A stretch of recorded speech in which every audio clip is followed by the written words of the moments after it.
दी छोड़ सतगुरु रामपाल जी परमेश्वर जी की जय हो।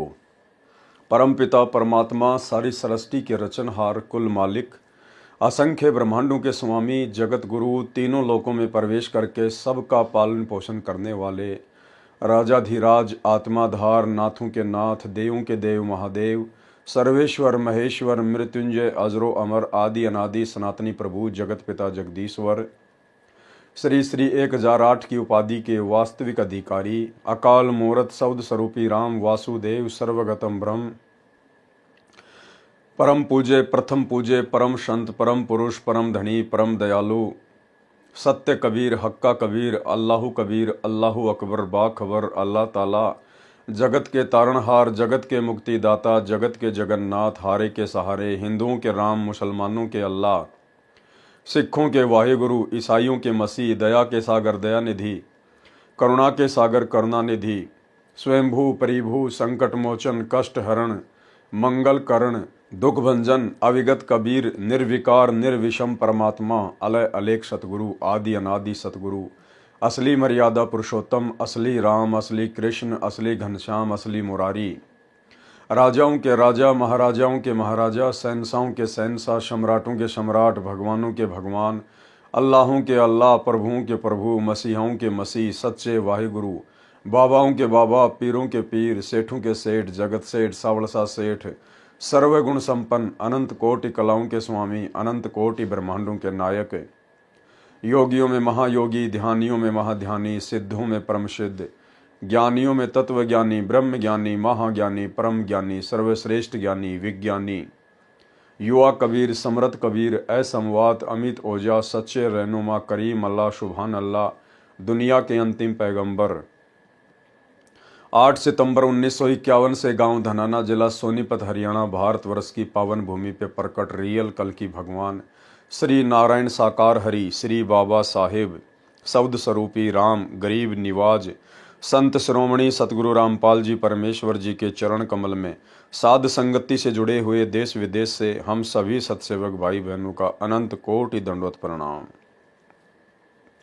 सत्साई भाई और बहनों, दया पूज्य गुरुदेव भगवान की सारी सृष्टि के मालिक की जिनकी विशेष वीआईपी रजा से कृपा से आप और हम सभी सत्सेवक भाई बहन कबीर सागर के सरलार्थ के माध्यम से जो वीडियो बन रहे हैं उन वीडियो को देख देख कर परमाणु से जो साबित किया जा रहा है कि धरती पर एकमात्र पूर्ण संत पूर्ण गुरु तत्वदर्शी संत पूर्ण ब्रह्म परमेश्वर सतगुरु रामपाल जी ही हैं। इन सब बातों से हमारा जो विश्वास दृढ़ हो रहा है, हम निरंतर भक्ति मार्ग पर आगे बढ़ रहे हैं। भाई और बहनों, 4 युगों से गुरुदेव भगवान कबीर परमेश्वर इसी प्रकार से आत्माओं को दृढ़ करने का प्रयास कर रहे हैं, परंतु सतयुग से लेकर कलयुग की प्रथम पीढ़ी तक कोई भी आत्मा गुरु को परमात्मा मानकर भक्ति नहीं करती है, इतनी दृढ़ नहीं हो पाती है, इसलिए मोक्ष से वंचित रह जाती है। इसलिए अंत में इस कलयुग की बिचली पीढ़ी में मोक्ष के प्राइम टाइम में गुरुदेव भगवान ने हमारी उस कमजोरी को हमसे दूर करना था, इसलिए परमेश्वर ने साध संगतियां शुरू करवाई है कि साध संगति से ही आपसी ज्ञान चर्चा से ही ये पुण्यात्माएं गुरु को परमात्मा के रूप में पहचान कर भक्ति मार्ग पर सफलता प्राप्त कर पाएंगे। इसलिए जो जो भाई बहन साध संगति से जुड़ चुके हैं उन भाई बहनों का ये परम सौभाग्य है कि परमेश्वर ने उनको इस कलयुग की बिचली पीढ़ी में पूर्ण मोक्ष के लिए चुना है और उन चुनिंदा आत्माओं को आगे की जानकारी उपलब्ध करवाने के लिए किस प्रकार से गुरु को परमात्मा मानना है, किस प्रकार से हमने भक्ति मार्ग पर दृढ़ होकर पतिव्रता पद पर निरंतर आगे बढ़ना है, इन समस्त जानकारियों के लिए फिर गुरुदेव ने उन चुनिंदा आत्माओं को साध संगति से जोड़ दिया। इसलिए इस कलयुग की बिचली पीढ़ी में यदि आप साध संगति से जुड़े हुए हैं, पूर्णतया मर्यादा में हैं, गुरु को परमात्मा मानते हैं, ज्ञान को आधार बनाकर भक्ति कर रहे हैं, तो भाई और बहनों, आप निश्चित तौर पर गुरुदेव भगवान के विशेष अंश हैं, उनकी विशेष आत्मा हैं। तो कबीर सागर के सरलार्थ के ऊपर वीडियो बनाने की श्रृंखला जारी है। इस श्रृंखला में आज हमारा ये 28वें नंबर का वीडियो है। और भाई और बहनों, हनुमान बोध के सारांश को लेकर वीडियो बन रहा है। पिछले पार्ट में आप और हम सभी भगत भाई बहनों ने जिस प्रकार से हनुमान बोध के सारांश से पढ़ा कि करे करावे साइयां मन में लहर उठा, दादू सिर दर जीव के आप बगल हो जा। इन ब्रह्मा विष्णु महेश की, इन देवी देवताओं की, उनके अवतारों की और पीर पैगंबरों की तो केवल फोकट में महिमा बनी हुई है आध्यात्मिक अज्ञानता के चलते। अन्यथा सारे कार्य इन देवी देवताओं के, इन पीर पैगंबरों के अवतारों के, कबीर परमेश्वर, सबके अल्लाह, सबके मौला, सबके प्रभु सतगुरु रामपाल जी भगवान ही करते हैं, क्योंकि ये सक्षम नहीं हैं, ये समर्थ नहीं हैं। समर्थ केवल एक ही शक्ति है, कबीर देव सतगुरु रामपाल जी भगवान। और किस प्रकार से आपने हनुमान बोध के सारांश के पार्ट 1 में पढ़ा, देखा, समझा कि द्रोणागिरी पर्वत को हनुमान जी को सूक्ष्म रूप से शक्ति देकर उनके हाथों पर अपने हाथ रखकर गुरुदेव भगवान ने ही उस पर्वत को उठाया था। गुरुदेव भगवान ही उस पर्वत को श्रीलंका में लेकर गए थे और लक्ष्मण के माध्यम से हनुमान जी के अहंकार को तोड़ने के लिए गुरुदेव भगवान ने ही लक्ष्मण का रूप बनाकर और अपने तीर के अगले हिस्से पर हनुमान जी को और द्रोणागिरी पर्वत को जमीन से 50 फुट ऊपर उठा लिया। सारे काम इस परमेश्वर ने किए और अंत में फिर आपने देखा कि श्री रामचंद्र जी के हाथों पर सूक्ष्म रूप से अपने हाथ रखकर उनकी विशेष प्रार्थना पर रावण की नाभि में तीर भी पूज्य गुरुदेव सतगुरु रामपाल जी परमेश्वर जी ने ही मारा था। क्योंकि जितने भी जीव सृष्टि में हैं ये सब उस कबीर परमेश्वर सतगुरु रामपाल जी भगवान की ही आत्माएं हैं। और आत्मा जब विशेष संकट में होती है, विशेष परेशानी में होती है, और यदि उसके कोई पिछले संस्कार, कोई भक्ति धन शेष होता है, तो परमेश्वर उस आत्मा की पुकार पर अवश्य किसी न किसी रूप में, प्रत्यक्ष या परोक्ष रूप में प्रकट होकर या सूक्ष्म रूप में अपनी उस प्यारी आत्मा की मदद अवश्य करते हैं। तो भाई और बहनों, इसीलिए कहते हैं कि करे करावे साइयां मन में लहर उठा, दादू सिर धर जीव के आप बगल हो जा। और ये सारा सब कुछ परमेश्वर क्यों कर रहे हैं? कबीर सागर के सरलार्थ को लिखना, अन्य पुस्तकों को लिखना, अब समय आने पर उन पुस्तकों के ऊपर वीडियो बनवाकर उनके अंदर छुपे हुए गूढ़ रहस्यों को उजागर करवाना क्यों करवा रहे हैं गुरुदेव? क्योंकि अब ये कलयुग की बिचली पीढ़ी है, मोक्ष का प्राइम टाइम है और गुरु को एकमात्र परमेश्वर कबीर देव माने बिना, जुबान से नहीं, अपनी अंतरात्मा से, अपने हृदय से, तब तक हम लोग मोक्ष के पूर्ण अधिकारी नहीं बन सकते। इसलिए परमात्मा हमारी उस कमजोरी को दूर करना चाहते हैं जो कमजोरी हम युगों युगों से दर्शाते हुए आ रहे हैं, गुरु को मानुष मानने वाली कमजोरी। तो यदि आप साथ संगति से जुड़े हुए हैं तो ये आपका परम सौभाग्य है कि आपने अपने गुरु को पूर्ण ब्रह्म परमेश्वर कबीर देव के रूप में अपनी अंतरात्मा से, अपने हृदय से स्वीकार कर लिया है और उनके साथ उसी प्रकार से आप जी व्यवहार कर रहे हैं। यानी गुरु को ही परमात्मा मानकर फिर आप जी गीता अध्याय 3 श्लोक 13 के अनुसार उन्हें इष्ट मानकर भोग लगा रहे हैं। एकमात्र उन्हीं का फोटो, उन्हीं की प्रतिमा आपके घर में, आपके घट में है। एकमात्र उन्हीं को अपना पति मानकर, परमेश्वर मानकर पतिव्रता पद की भक्ति कर रहे हैं। तो ये आप और हमारा परम सौभाग्य है। तो भाई और बहनों, आज हम आगे बढ़ेंगे हनुमान बोध के पार्ट नंबर 2 पर। इसके अंदर भी गुरुदेव भगवान ने बहुत सारे गुप्त रहस्य छुपा रखे हैं, बहुत सारी ऐसी बातें छुपा रखी हैं अध्यात्म को लेकर, जिन बातों का गुरुदेव ने अभी तक सार्वजनिक तौर पर कहीं भी जिक्र नहीं किया है। आप और हमारी तुच्छ बुद्धि को देखते हुए कि यदि समय से पहले मैंने इनको ये गूढ़ जानकारियां बता दी तो ये आत्माएं मेरे ऊपर विश्वास नहीं कर पाएंगी, क्योंकि इनकी बुद्धि अभी उस लेवल की नहीं है कि ये मेरे द्वारा बताई गई अध्यात्म की आगे की बातें समझ सकें। और गुरु के वचन में दोष निकालने का मतलब है भक्ति का सत्यानाश करवाना। इसलिए परमेश्वर ने पिछले 30 वर्षों से हमें सामान्य ज्ञान दिया।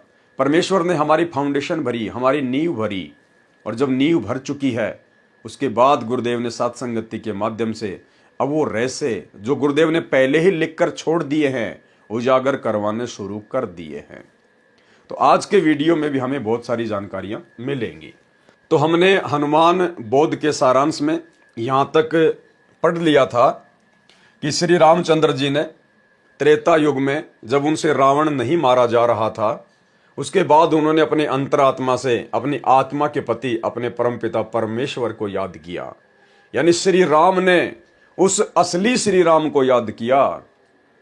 त्रेता युग में पैदा राम ने उस आदि राम को याद किया, जिस आदि राम की पूजा भक्ति, उसके नाम का सुमरण सतयुग में भी होता था, जो सब का राम है। राम राम सब जगत बखाने, आदि राम कोई बिरला ही जाने। रामचंद्र जी ने परमेश्वर को याद किया कि इस राक्षस को मारो, मेरी सहायता करो। हे महादेव, हे देवों के देव, हे महाप्रभु, मेरी सहायता करो। आपकी बेटी सीता महाकष्ट में है। आपके बच्चे 33 करोड़ देवता भी इसी राक्षस ने जेल में डाल रखे हैं। परमेश्वर कबीर जी ने उसी समय गुप्त रूप में रामचंद्र के हाथों पर अपने सूक्ष्म हाथ रखे और तीर रावण की नाभि में मारा, तब रावण मरा। परमेश्वर कबीर जी की प्राप्ति के पश्चात संत गरीबदास जी, गांव छुड़ानी, जिला झज्जर, हरियाणा प्रांत वाले ने परमेश्वर कबीर जी की महिमा बताई है। कबीर जी ने बताया है कि कबीर कहे मेरे हंस को दुख ना दीजिए कोई, संत दुखाए मैं दुखी, मेरा आपा भी दुखी होए।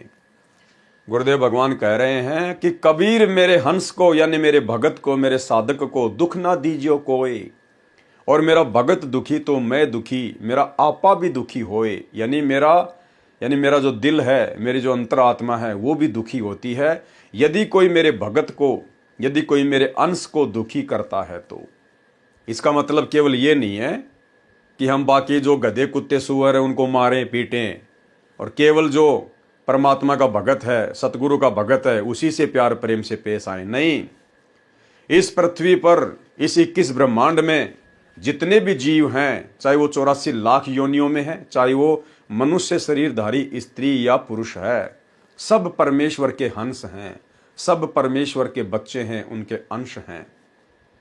अब जिस प्रकार एक दादाजी होता है, दादाजी का मुख्य अंश होता है उसका बेटा, क्योंकि वो डायरेक्ट उसके बिंद से पैदा होता है। लेकिन उसके बेटे का बेटा यानी दादा का पोता, उसमें दादाजी का अपने बेटे से भी ज्यादा लगाव होता है, क्योंकि वो भी दादा का ही अंश होता है। तो इसी प्रकार भाई और बहनों, हम विशेष तौर पर तो गुरुदेव भगवान के हंस हैं, उनके भगत हैं, क्योंकि हमें मनुष्य शरीर प्राप्त है। परंतु जितने भी 84 लाख योनियों में प्राणी भटक रहे हैं, वो भी अपने संस्कारवश भटक रहे हैं। आप और हम भी ना जाने कितनी बार भटके हैं। परमेश्वर उनकी भी हर पुकार सुनता है, और यदि उनके संस्कार में यदि कोई भक्ति धन होता है, ऐसा यदि कोई पुण्य होता है, तो परमेश्वर उन 84 लाख योनियों में कष्ट भोग रहे उन पशु पक्षियों की भी मदद करता है। जिस प्रकार महाभारत के युद्ध में एक टटेरी पक्षी ने अपने अंडों की रक्षा के लिए अपनी अंतरात्मा से गुरुदेव भगवान से प्रार्थना की, तो परमेश्वर जी ने उसके पिछले भक्ति संस्कार के आधार से, उसके पुण्यों के आधार से परमेश्वर ने इंद्र के हाथी का घंटा तोड़ के, जिसका वजन 88,000 मण था, महाभारत के युद्ध में उन अंडों के ऊपर डाल दिया, और किसी का ध्यान भी नहीं गया। पूरा महाभारत हो गया, करोड़ों लोग कट के मर गए। उसके बाद लोगों का ध्यान उस घंटे के ऊपर गया कि ये क्या है। लोगों ने काफी मशक्कत के बाद जब उसको उठा के देखा, तो नीचे वो टटीरी पक्षी और उसके अंडे बिल्कुल सुरक्षित थे। यानी जिस महाभारत में अग्नि बाण चले, लाखों करोड़ों लोग मर गए, बड़े बड़े योद्धा मर गए, सूरवीर मर गए, लेकिन परमेश्वर ने उस टटेरी पक्षी के अंडों पर आंच भी नहीं आने दी।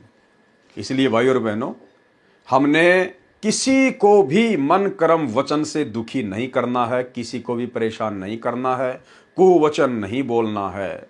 अन्यथा हम भक्ति करते करते भी, भगत कहलवा कर भी अपने गुरुदेव भगवान के दोषी रहेंगे। इसलिए जो गलती वर्तमान में सतलोक आश्रमों से जुड़े हुए मुख्य लोग, बड़े बड़े स्टेट कोऑर्डिनेटर, वर्ल्ड कोऑर्डिनेटर, गुरुदेव के परिवार वाले कर रहे हैं, भगत भाई बहनों की पिटाई करके, माँ बहन की गंदी गंदी गालियां निकाल के, साथ संगतियां रुकवा के, भक्तों के ऊपर मुकदमे करवा के, हमने गुरुदेव के तत्व ज्ञान को आधार बनाकर स्वयं कष्ट उठा लेना है। लेकिन हमने किसी को भी कष्ट मन कर्म वचन से नहीं पहुंचाना है। कबीरा आप ठगाइए और न ठगिए कोई, आप ठगाए सुख होत है और ठगे दुख होए। जो तोकू काटा बोवे ताको बो तू फूल, और तोए फूल के फूल है वाको है त्रिशूल। अन्यथा गुरुदेव भगवान ने फिर अपना विधान भी बता दिया, और परमेश्वर का विधान अटल होता है, अटल। परमेश्वर स्वयं भी उसको नहीं तोड़ते। राजा अमरीश और दुर्वासा ऋषि की कथा सुनाते हुए गुरुदेव ने फिर स्पष्ट कर दिया कि राजा अमरीश कबीर परमात्मा के भगत थे, और दुर्वासा ऋषि में अहंकार था, अभिमान था, और दुर्वासा ऋषि ने जबरदस्ती राजा अमरीश के साथ बदतमीजी की, सुदर्शन चक्कर से उनका शीश काटना चाहा। लेकिन अमरीश में आधीनी थी, दास भाव था। वो सुदर्शन चक्कर राजा अमरीश के पैर छूकर दुर्वासा ऋषि को मारने के लिए दौड़ पड़ा। दुर्वासा ऋषि दौड़ता दौड़ता ब्रह्मा जी के पास गया। ब्रह्मा जी ने हाथ खड़े कर दिए, मेरे बस की बात नहीं है। शंकर जी के पास गया, शंकर जी ने हाथ खड़े कर दिए। अंत में विष्णु जी के पास गया, और विष्णु रूप में वहां पर कबीर परमात्मा सतगुरु रामपाल जी थे उस समय। और कबीर परमेश्वर ने फिर उसको डांटा, उसको धमकाया कि नालायक, तेरे अंदर अहंकार है, अभिमान है। तुझे किसने अधिकार दिया कि तू अपनी साधना, अपनी भक्ति को जबरदस्ती किसी और के ऊपर थोपेगा। उसके बाद परमेश्वर कबीर जी ने, सतगुरु रामपाल जी ने विष्णु रूप में दुर्वासा को कहा कि वापस जाकर राजा अमरीश से माफी मांग, उनके चरणों में पड़, तब तेरी जान बचेगी। और ऐसा ही हुआ। फिर गुरुदेव ने इस कथा का निष्कर्ष बताते हुए कहा कि पुण्यात्माओं, आप ये गलती ना करना। यदि आप वर्तमान में भगत भी आपस में लड़ाई करोगे, झगड़ा करोगे, मान लीजिए आप दो भगत हैं और दोनों ने ही गुरु से उपदेश ले रखा है, और एक भगत कुछ नहीं बोलता और दूसरा भगत उसको नाजायज परेशान करता है, दुखी करता है, तो गुरुदेव ने कहा कि भले ही वो भगत है जो नाजायज परेशान कर रहा है, दुखी कर रहा है, परमेश्वर उस भगत की तो रक्षा करेगा जो सारी परेशानियां झेल रहा है। और जो भगत होने के बाद जबरदस्ती बकवाद कर रहा है, भक्तों के साथ में मारपीट करता है, उसका परमात्मा बक्कल उतारेगा, यानी उसका शीश उतार देगा भगवान समय आने पर। ये कोई भेदभाव नहीं करता, समदृष्टि परमात्मा है। तो भाई, हम सत्सेवकों के साथ में सतलोक आश्रम मैनेजमेंट हरियाणा वालों ने, हमारे गुरु भाइयों ने, गुरुदेव के परिवार ने, इन कोऑर्डिनेटरों ने, वर्ल्ड कोऑर्डिनेटर ने जो बदतमीजियां की हैं, जो गंदगी फैलाई है परमात्मा के मार्ग में, साध संगति में, और साध संगतियां रुकवाकर जिस प्रकार ये भगवान के दोषी बने हैं, भक्तों के ऊपर झूठे मुकदमे करवाए, पुलिस वालों से पिटवाया, इन्होंने खुद पीटा, गालियां निकाली, धमकियों की गिनती नहीं। आने वाले समय में क्या बनेगी, सुनिए गुरुदेव का सत्संग। इसमें एक बहुत बड़ा नियम है प्रभु का कि सबसे ज्यादा हमें अधीन रहना होगा। आप दो भक्त हैं, दोनों ने उपदेश ले रखा है, और तुम आपस में झगड़ा करते हो, और एक भक्त कुछ नहीं कहता, दूसरा उसको नाजायज परेशान करने की चेष्टा करता है, तो परमात्मा उस जो भक्त की रक्षा करेगा। और वो भी बेशक भक्त है जो बेमतलब बकवाद करके दूसरे को तंग कर रहा है भक्त को, तो उसको हानि पहुंचाएगा, जबकि दोनों भक्त ही है। तो भाई और बहनों, इस कथा का हमने सारांश समझ के चलना है। ये अंतिम बार परमात्मा हमें लास्ट चेतावनी दे रहे हैं अपने कर कमल से लिखित इन पुस्तकों के ऊपर वीडियो बनवा कर, कि आप लोगों ने भगत बनना पड़ेगा, भगत दास बनना पड़ेगा। दादा बन के, साहेब बन के तुम यहां से पार नहीं हो सकते। तो हम वो गलती ना करें जो गलती दुर्वासा ऋषि ने की। कबीर कहे मेरे हंस को दुख ना दीजिए कोई, संत दुखाए मैं दुखी मेरा आपा भी दुखी होए। पहुंचूंगा क्षण एक में जन अपने के हेत, 33 कोटि की बंद छुटाई रावण मारा खेत। जो मेरे संत को दुखी करे वाका खोऊं वंश, और हिरणाकुश उदर विदारिया मैं ही मारा कंस। राम कृष्ण कबीर के शहजादे भक्ति हेत भय पियादे। लंका का राज्य रावण के छोटे भ्राता विभीषण को दिया गया। विभीषण दास था, उसके अंदर आधीनी थी, विनम्रता थी, और वो कबीर परमेश्वर की शरण में पहले ही आ चुका था। जब त्रेता युग में कबीर परमात्मा सतगुरु रामपाल जी मुनिंद्र ऋषि के रूप में गए हुए थे, तो विभीषण नाम दीक्षा प्राप्त कर चुका था अपनी भाभी मंदोदरी के कहने पर। इसलिए जिस लंका के लिए रावण ने इतने खाड़े किए, इतने पाप कमाए, वो लंका भी अंत में रावण के हाथ से निकल गई और कुत्ते वाली मौत मरा, क्योंकि उसमें आधीनी नहीं थी और अहंकार गुरुदेव को बिल्कुल भी पसंद नहीं है। वो लंका भी परमेश्वर ने विभीषण को दी, वहां का राज्य दिया। लंका का राज्य रावण के छोटे भ्राता विभीषण को दिया। सीता की अग्नि परीक्षा श्री राम ने ली। यदि रावण ने सीता मिलन किया है तो अग्नि में जलकर मर जाएगी। यदि सीता पाक साफ है तो अग्नि में नहीं जलेगी। सीता जी अग्नि में नहीं जली। उपस्थित लाखों व्यक्तियों ने सीता माता की जय बुलाई। सीता सती की पदवी पाई। रावण का वध आसोज मास की शुक्ल पक्ष की 10वीं को हुआ था। 2 शिक्षाएं भाई और बहनों। रावण पर विजय प्राप्त करने के बाद में श्री रामचंद्र जी तो सीता जी को साथ में लिए बिना ही वापस अयोध्या जा रहे थे। ये वाल्मीकि रामायण में गीता प्रेस गोरखपुर से प्रकाशित वाली में साफ साफ लिखा हुआ है। श्री रामचंद्र जी तो अशोक वाटिका में सीता जी से मिलने भी नहीं गए। रावण को मारने के बाद वो तो वापस अयोध्या जा रहे थे। सीता ने दौड़कर हाथ जोड़े कि प्रभु, हे स्वामी, मुझे क्यों छोड़कर जा रहे हो। श्री रामचंद्र जी ने कहा कि आप मेरे लायक नहीं हैं, क्योंकि श्री रामचंद्र जी को विष्णु अवतार को अपनी औरत पर विश्वास नहीं था। श्री रामचंद्र जी के मन में दोष था कि अवश्य सीता रावण के संपर्क में आ चुकी है, रावण के साथ में शारीरिक मिलन कर चुकी है। लेकिन सीता ने बहुत मना किया, फिर भी रामचंद्र जी ने उसकी बात नहीं मानी। अंत में जितने भी बड़े बड़े महापुरुष थे, हनुमान जैसे, जामवंत जैसे, सुग्रीव जैसे, अंगद जैसे, उन सब ने श्री रामचंद्र जी से प्रार्थना की कि महाराज ऐसा ना कीजिएगा। जिस देवी के लिए आपने करोड़ों लोग मरवा दिए और अब आप उसको यही छोड़कर जा रहे हो। फिर रावण को मारने का औचित्य क्या था। उसके बाद एक शर्त पर श्री रामचंद्र जी ने सीता को वापस अपने साथ अयोध्या ले चलने के लिए यश की कि मैं इसकी अग्नि परीक्षा लूंगा। यदि ये जलकर नहीं मरेगी तो मैं समझूंगा ये पाक साफ है, तब मैं इसको अयोध्या लेकर जाऊंगा। ऐसा ही किया गया। श्री रामचंद्र जी ने अपनी औरत पर विश्वास नहीं किया, उसको अग्नि में बैठा दिया। लेकिन सीता पाक साफ थी, परमात्मा उसके साथ में थे, उसका बाल बाका नहीं होने दिया। उसके बाद में श्री रामचंद्र जी लंका से सीता जी को अयोध्या लेकर आए। यानी भाई और बहनों, विचार करने की बात है।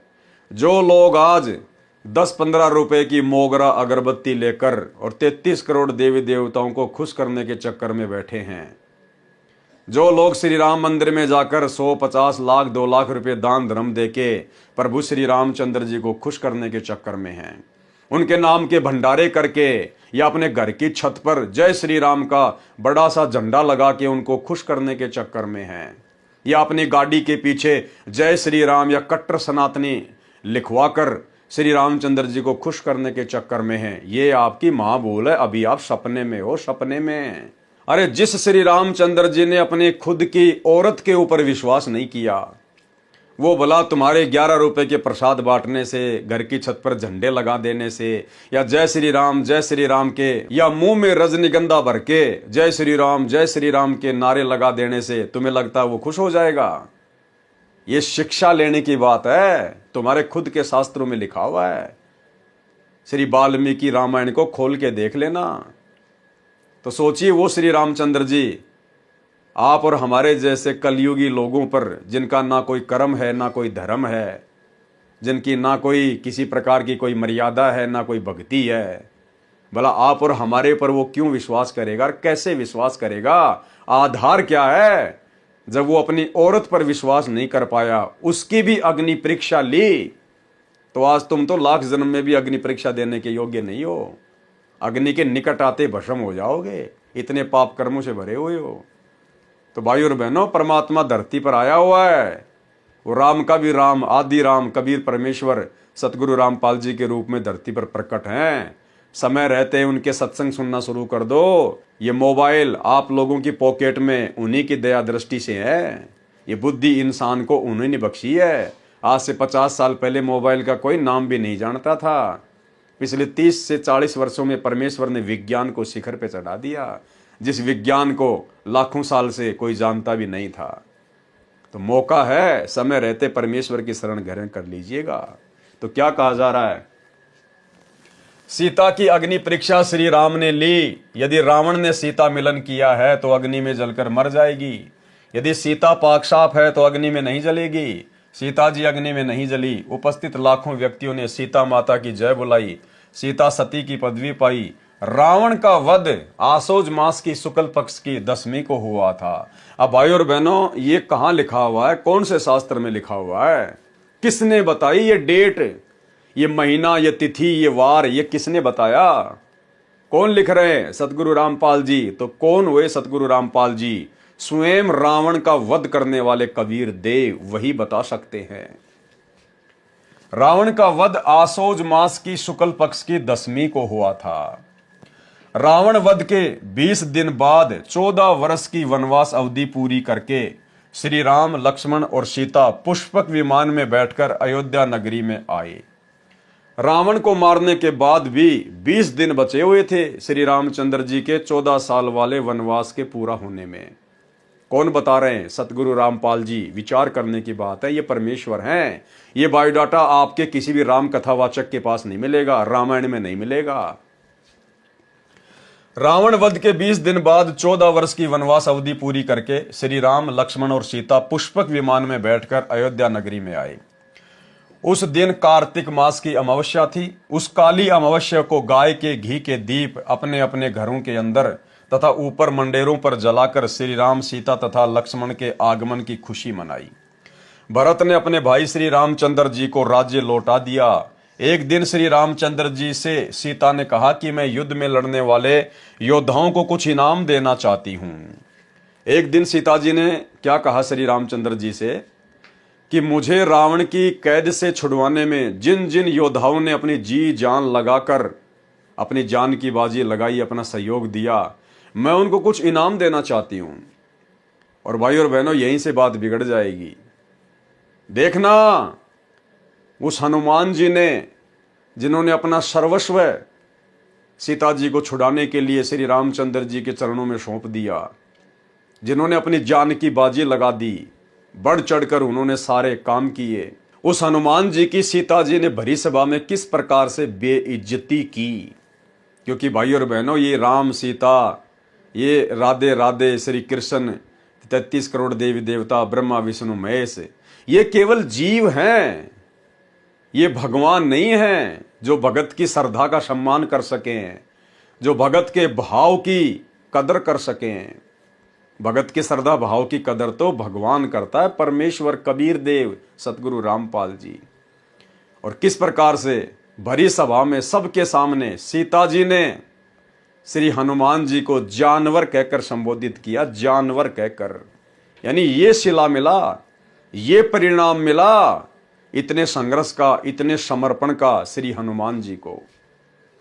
एक दिन श्री रामचंद्र जी से सीता ने कहा कि मैं युद्ध में लड़ने वाले योद्धाओं को कुछ इनाम देना चाहती हूं। इनाम में सीता जी ने हनुमान जी को अपने गले से सच्चे मोतियों की माला निकालकर दे दी तथा कहा, हे हनुमान, ये अनमोल उपहार मैं आपको दे रही हूं, बहुत संभाल कर रखना। हनुमान जी ने उस माला का मोती तोड़ा, फिर फोड़ा, फिर दूसरा। देखते देखते सब मोती फोड़कर जमीन पर फेंक दिए। सीता जी को हनुमान जी का यह व्यवहार अच्छा नहीं लगा। क्रोध में भरकर कहने लगी, हे मूर्ख, ये क्या कर दिया? ऐसी अनमोल माला का सर्वनाश कर दिया। तू वानर का वानर ही रहा, तू बंदर का बंदर ही रहा, यानी जानवर का जानवर ही रहा। चला जा मेरी आंखों के सामने से। ये वो वर्ड हैं जो वर्ड सीता जी ने अपने मुख से बोले थे। सेम टू सेम वर्ड यहां पर कबीर परमेश्वर सतगुरु रामपाल जी ने लिखे हैं। तो कितना बड़ा सिला मिल गया हनुमान जी को, कितना बड़ा परिणाम मिल गया हनुमान जी को।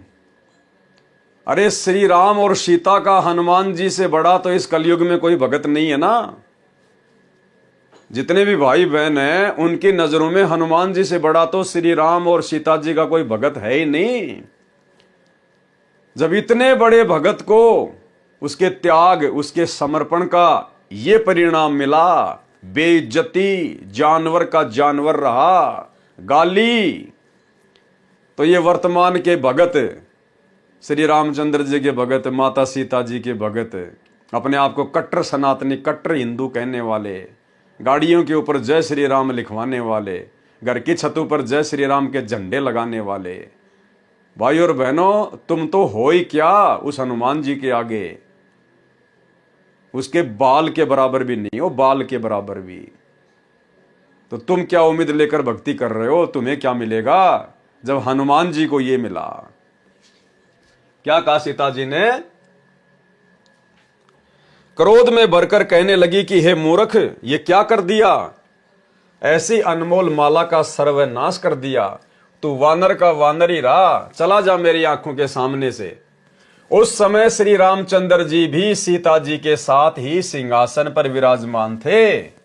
उन्होंने भी हनुमान के इस व्यवहार को अच्छा नहीं माना और चुप रहे। श्री रामचंद्र जी ने मुंह से तो कुछ नहीं बोला, लेकिन जब सीता ये बात कह रही थी तो उनको बड़ा अच्छा लग रहा था कि हां सीते, तूने बिल्कुल सही कहा, ये वानर का वानर ही है। इतनी महंगी माला को तोड़ दिया इसने। भाई और बहनों, श्री हनुमान जी की भक्ति की, उसके त्याग की, उसके समर्पण की श्री रामचंद्र और सीता ने कोई मान मर्यादा नहीं रखी, कोई मान मर्यादा। लेकिन हनुमान अपने आप में भगत था, वो सच्चा सेवक था। और आगे चलकर कबीर परमेश्वर मुनिंद्र ऋषि के रूप में हनुमान जी को मिले, और उसके अंदर जो भगत वाले गुण थे, परमेश्वर ने उन भगत वाले गुणों के आधार से उसे अपनी शरण में लिया। असल परिणाम मुनिंद्र ऋषि जी ने दिया। हनुमान जी की वीरता, उसके दास भाव, उसके त्याग, उसके समर्पण की जो वैल्यू थी, वो कबीर परमेश्वर सतगुरु रामपाल जी ने समझी, और परमेश्वर ने उसको वो अनमोल वस्तु बख्श दी जो अनमोल वस्तु श्री रामचंद्र जी के पास भी नहीं थी। उन्हें 3 लोक की सर्वश्रेष्ठ संपत्ति, उनको अपना नाम दिया, अपना उपदेश दिया, अपना भगत बनाया। गुरु समान दाता नहीं, याचक शिष्य समान, 3 लोक की संपदा, सो गुरु दीनी दान। यानी तीनों लोकों में सबसे महंगी यदि कोई संपत्ति है तो केवल गुरुदेव भगवान का नाम है। वो सबसे अनमोल संपत्ति हनुमान जी को बख्शी। और दूसरी बात भाई और बहनों, ये कथा हमें ये भी शिक्षा देती है कि एक भगत में वास्तव में ऐसे ही लक्षण होने चाहिए, ऐसे ही गुण होने चाहिए। अपने इष्ट देव के अतिरिक्त उसको किसी भी वस्तु में कोई मोह नहीं होना चाहिए। भगत के अंदर मान बढ़ाई और अहंकार नहीं होना चाहिए। दिखावे की भावना नहीं होनी चाहिए। नकली संपत्ति में, सोना चांदी में उसकी जरा भी आस्था नहीं होनी चाहिए। मोतियों की महंगी माला, मोती कहां से आते थे पता है?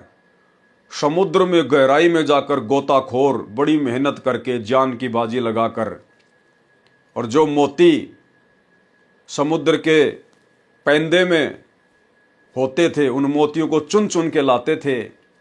फिर उनकी माला बनाई जाती थी। उस माला को राजा महाराजा, रानी महारानियां पहना करती थी, जो सबसे कीमती होती थी।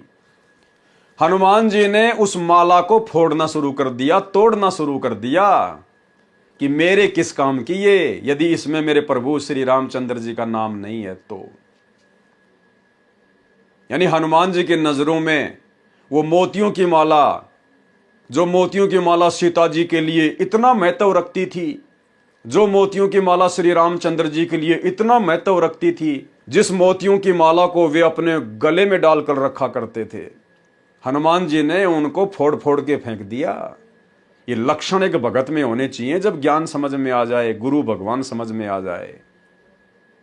और आप और हम साध संगत वाले भाई बहनों पर यह दया हुई है। आज साध संगति से जुड़े हुए भगत भाई बहनों ने ज्ञान को आधार बनाकर वो सोना चांदी, आर्टिफिशियल ज्वेलरी हमने पहनना तो दूर की बात है, अपने घर से भी फेंक दिया उनको। फेंकने का मतलब है हमने सुनार को बेच दिया वो सोना, क्योंकि सोने में काल का प्रवेश है। नकली ज्वेलरी पहनना, सोने चांदी की ज्वेलरी पहनना, ये मान बढ़ाई में आता है, दिखावे में आता है। काल का दाव लगता है, सूक्ष्म चाल है ये काल की। परमेश्वर ने सात संगतियों से जोड़कर उस सोने को घर से बाहर निकलवा दिया।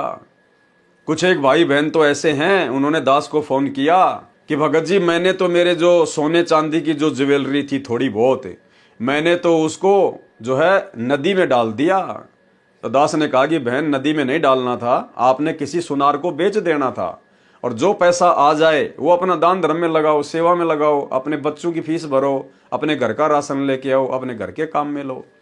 बोला भगत जी मैंने तो फेंक ही दिया, जब भगवान ने कह दिया कि इसमें काल का प्रवेश है तो सुनार को भी क्या बेचना।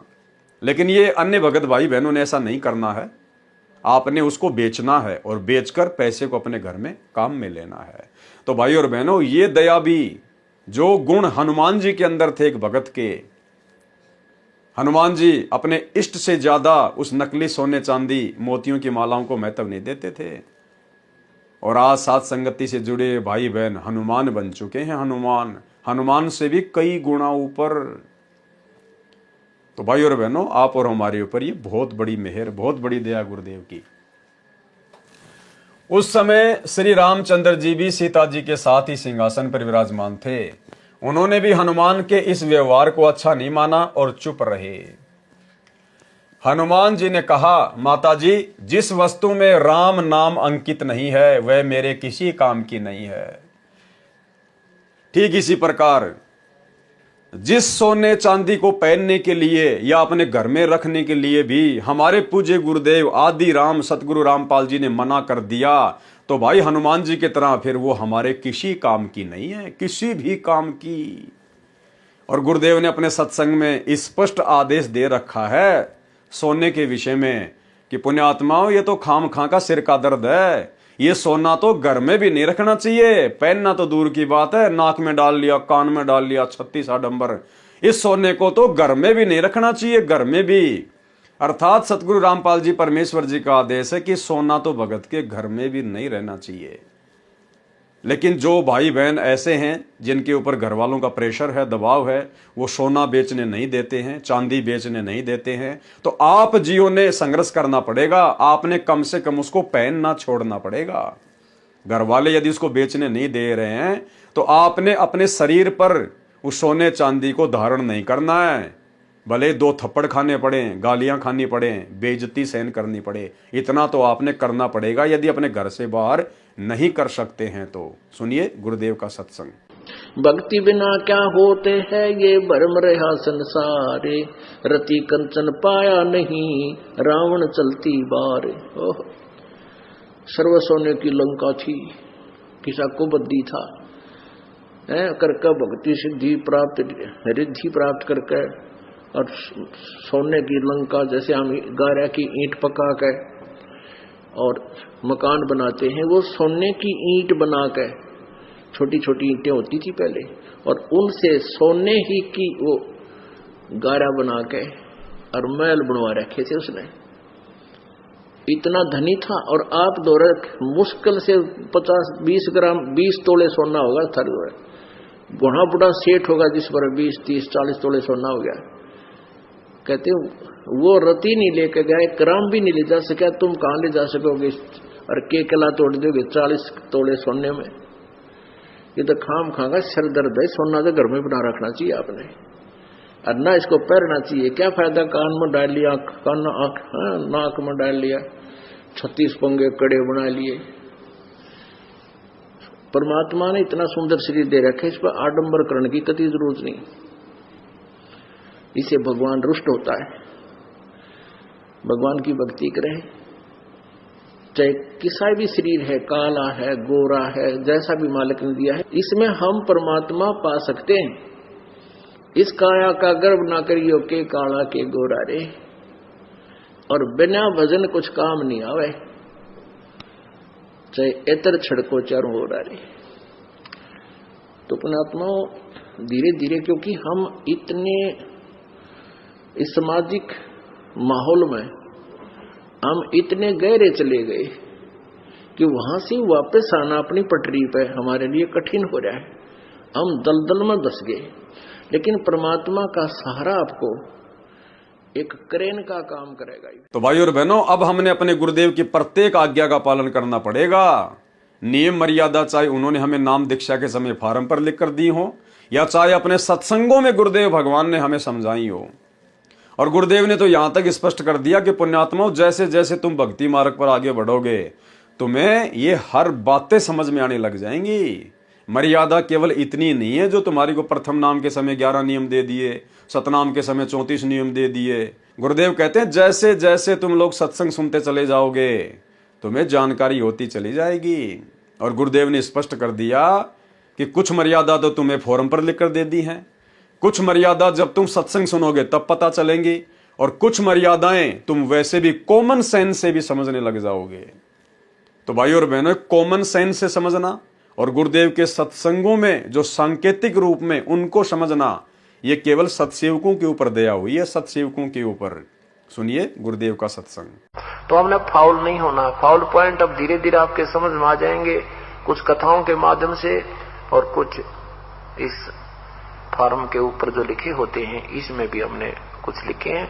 कुछ आप वैसे कॉमन सेंस से भी समझ जाओगे कि ऐसे ऐसे होता है। तो भाई और बहनों, अब हमने इस कलयुग की बिचली पीढ़ी में अपने गुरुदेव भगवान को प्राप्त करना है, यानी उनके साथ हमने सतलोक चलना है, और हमने उनकी हर प्रकार की मर्यादाओं को फॉलो करना है, ना केवल फोरम पर लिख दी गई उन्हीं मर्यादाओं को, सत्संगों में जो संकेत कर दिए परमात्मा ने।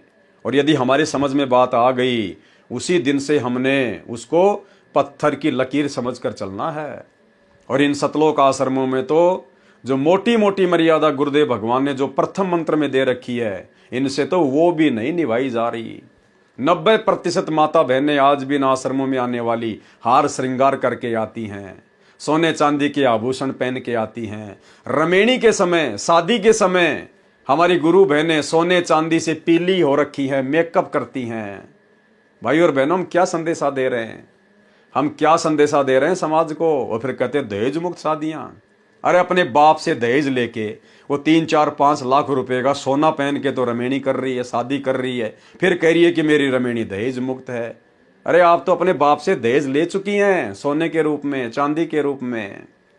तो भाई और बहनों, ये दया भी गुरुदेव की आप और हम साथ संगति से जुड़े हुए भगत भाई बहनों के ऊपर ही हुई है। हनुमान जी ने कहा, माता जी, जिस वस्तु में राम नाम अंकित नहीं है वह मेरे किसी काम की नहीं है। मैंने मोती फोड़कर देखे, इनमें राम नाम नहीं निकला, इसलिए मेरे काम की नहीं है। सीता जी ने कहा, क्या तेरे शरीर में राम नाम लिखा है? फिर इस शरीर को किस लिए साथ लिए है? इसको फेंक दे फाड़कर। उसी समय हनुमान जी ने अपना सीना चाक कर दिया, यानी चीर कर दिखाया। उसमें राम राम लिखा था। उसमें श्री रामचंद्र जी का फोटो नहीं था। ये फोटो तो फालतू में वर्तमान के अज्ञानी साधु संत महात्मा मंडलेश्वर शंकराचार्य राम कथावाचक, जिनको झूठी महिमा अपनी रोजी रोटी के लिए श्री रामचंद्र जी की बनानी है, ये लोग उन फोटोओं में श्री राम और सीता की तस्वीर दिखाते हैं। नहीं, गुरुदेव कह रहे राम राम लिखा था, और वो राम राम वो राम नहीं था जो वहीं पर बैठा हुआ था, सीता का पति ना। वो दशरथ पुत्र श्री रामचंद्र जी तो श्री हनुमान जी से नाराज था। जब सीता के द्वारा दी गई मोतियों की माला हनुमान जी ने फोड़ी, तो अंदर ही अंदर श्री रामचंद्र जी खुश हो रहे थे कि सीता तूने बहुत अच्छा किया, हनुमान जी ने जो किया ये गलत किया। तो भला उस राम का नाम कैसे हनुमान जी के सीने में आ जाएगा? भाई और बहनों, वो आदि राम, सबका राम, राम का भी राम, राम राम सब जगत बखाने, आदि राम कोई बिरला जाना है। वो उस कबीर परमेश्वर सतगुरु रामपाल जी का शक्ति बोधक नाम है, उनका उपमात्मक नाम है राम। इसलिए वहां पर राम लिखा हुआ आया था, ना कि दशरथ पुत्र का नाम। इसको फेंक दे फाड़ कर। उसी समय हनुमान जी ने अपना सीना चाक कर दिखाया, उसमें राम राम लिखा था। हनुमान जी उसी समय अयोध्या त्याग कर वहां से कहीं दूर चले गए, और हनुमान जी उसी समय अयोध्या को छोड़कर श्री राम और सीता की इस हरकत से दुखी होकर कि चलो सीता ने तो कह दिया सो कह दिया, लेकिन जिस श्री रामचंद्र जी के लिए मैंने अपना तन मन धन अपने प्राण न्यौछावर कर दिए, वो श्री रामचंद्र भी चुपचाप मूक दर्शक बन के देख रहा है, अपनी औरत का ही समर्थन कर रहा है। उसी समय हनुमान जी श्री रामचंद्र जी से दुखी होकर उनके व्यवहार से दुखी होकर और उसी समय मायूस होकर अयोध्या त्याग कर चले गए थे। यह है असली कहानी, असली राम कहानी। दुनिया चले ना श्री राम के बिना, राम जी चले ना हनुमान के बिना। हनुमान जी, राम का तो अलग अलग बंटवारा हो गया था उसी समय। हनुमान जी उसी समय अयोध्या त्याग कर वहां से कहीं दूर चले गए। श्री रामचंद्र जी अपनी अयोध्या नगरी की जनता के दुख दर्द जानने के लिए गुप्त रूप से रात्रि के समय वेश बदलकर घूमा करते थे। कुछ वर्ष उपरांत जब राजा रामचंद्र जी रात्रि में अयोध्या की गलियों में विचरण कर रहे थे, एक घर से ऊंची ऊंची आवाज आ रही थी। राजा रामचंद्र जी ने निकट जाकर वार्ता सुनी। एक धोबी की पत्नी झगड़ा करके घर से चली गई थी। वह 2-3 दिन अपने बहन के घर रही, फिर लौट आई। धोबी उसकी पिटाई कर रहा था, कह रहा था कि निकल जा मेरे घर से, तू 2 रात बाहर रहकर आई है, मैं तेरे को घर में नहीं रखूंगा, तू कलंकित है। वह कह रही थी, मुझे सौगंध भगवान की, सौगंध है राजा राम की, मैं पाक साफ हूं, आपने मारा तो मैं गुस्से से अपनी बहन के घर गई थी, मैं निर्दोष हूं। तो धोबी ने क्या कहा? धोबी ने कहा कि मैं दशरथ पुत्र रामचंद्र नहीं हूं जो अपनी कलंकित पत्नी को घर ले आया है, जो वर्षों रावण के साथ रही थी। अयोध्या नगरी के सब लोग लुगाई चर्चा कर रहे हैं, क्या जीना है ऐसे व्यक्ति का जिसकी पत्नी अपवित्र हो गई हो। राजा राम ने धोबी के मुख से यह बात सुनी तो कानों में मानो गरम तेल डाल दिया हो। इसको कहते हैं भाई और बहनों लोक लाज। ये लोक लाज भक्ति मार्ग में, परमात्मा की प्राप्ति में, मोक्ष प्राप्ति में सबसे बड़ी बाधा है। श्री रामचंद्र जी को उसी समय अपने मान सम्मान की, अपने इज्जत की, अपनी कुल मर्यादा की चिंता हो गई कि तेरे विषय में तो अयोध्या की जनता ऐसी ऐसी बातें सोच रही है, तेरा तो जीना ही आराम है। वापस घर पे आ गया और दूसरे ही दिन सीता जी को, जो कि गर्भवती थी, उसको अयोध्या से जंगल में निकाल दिया, सिर्फ इस बात के कारण कि अयोध्या के लोग मेरे बारे में क्या सोच रहे हैं, मेरी तो इज्जत पे बाट लग गया। जबकि श्री रामचंद्र जी सीता जी की अग्नि परीक्षा लेकर लाए थे अयोध्या में, वो पाक साफ थी, उन्होंने अपनी आंखों देख लिया था। उसके बावजूद भी श्री रामचंद्र जी ने अपनी पत्नी की कोई इज्जत नहीं की, उन्हें अपनी पत्नी की कोई फिक्र नहीं रही। और एक धोबी की छोटी सी बात को लेकर और लोक लाज में पड़कर और अपनी पत्नी सीता को अयोध्या से जंगल में धक्के खाने के लिए निकाल दिया। तो विचार करो श्री रामचंद्र जी के पुजारियों, श्री विष्णु जी अर्थात श्री रामचंद्र जी के भक्तों, अरे तुम लगते ही क्या हो श्री रामचंद्र जी के, तुम तो उनके रिश्तेदारों के रिश्तेदार भी नहीं हो। जो अपनी पत्नी को अपनी आंखों से देखने के बाद भी कि ये पाक साफ है, अग्नि परीक्षा में मरी नहीं, जली नहीं, और अपनी धर्म पत्नी को, सीता को, और एक धोबी के कहने से और अयोध्या से बाहर निकाल दिया, उसको त्याग दिया, तो भला वो श्री राम तुम्हें क्यों अपनाएगा, कैसे अपनाएगा? तुम उसके लगते ही क्या हो? ये शिक्षा लेने की बात है, इतिहास से तुम सब जानते हो इस घटना को। इसलिए भाई और बहनों, असली श्री रामचंद्र जी के पैर पकड़ो, असली आदि राम की भक्ति करो, जो वर्तमान में धरती पर संत रामपाल जी के रूप में प्रकट हैं, और एक बार उनकी शरण में आके देखो।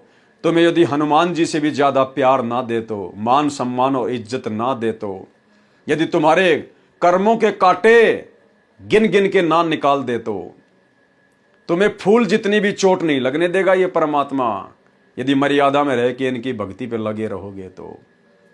तुमने लाखों साल रामचंद्र की भक्ति की है, एक बार वास्तविक रामचंद्र की भक्ति करके देखो, सतगुरु रामपाल जी की, तुम्हें वो देगा जो लाखों साल से तुम्हारे बुजुर्गों को भी नहीं मिला। राजा राम ने धोबी के मुख से यह बात सुनी तो कानों में मानो गरम तेल डाल दिया हो। अगले दिन रामचंद्र जी ने सभा बुलाई तथा नगरी में चल रही चर्चा के विषय में बताया और कहा कि यह चर्चा तब बंद हो सकती है जब मैं सीता को घर से निकाल दूंगा। उसी समय सीता जी को सभा में बुलाया गया तथा घर से निकलने का आदेश दे दिया गया। ध्यान रखना भाई और बहनों, हमने शिक्षा लेकर आगे बढ़ना है।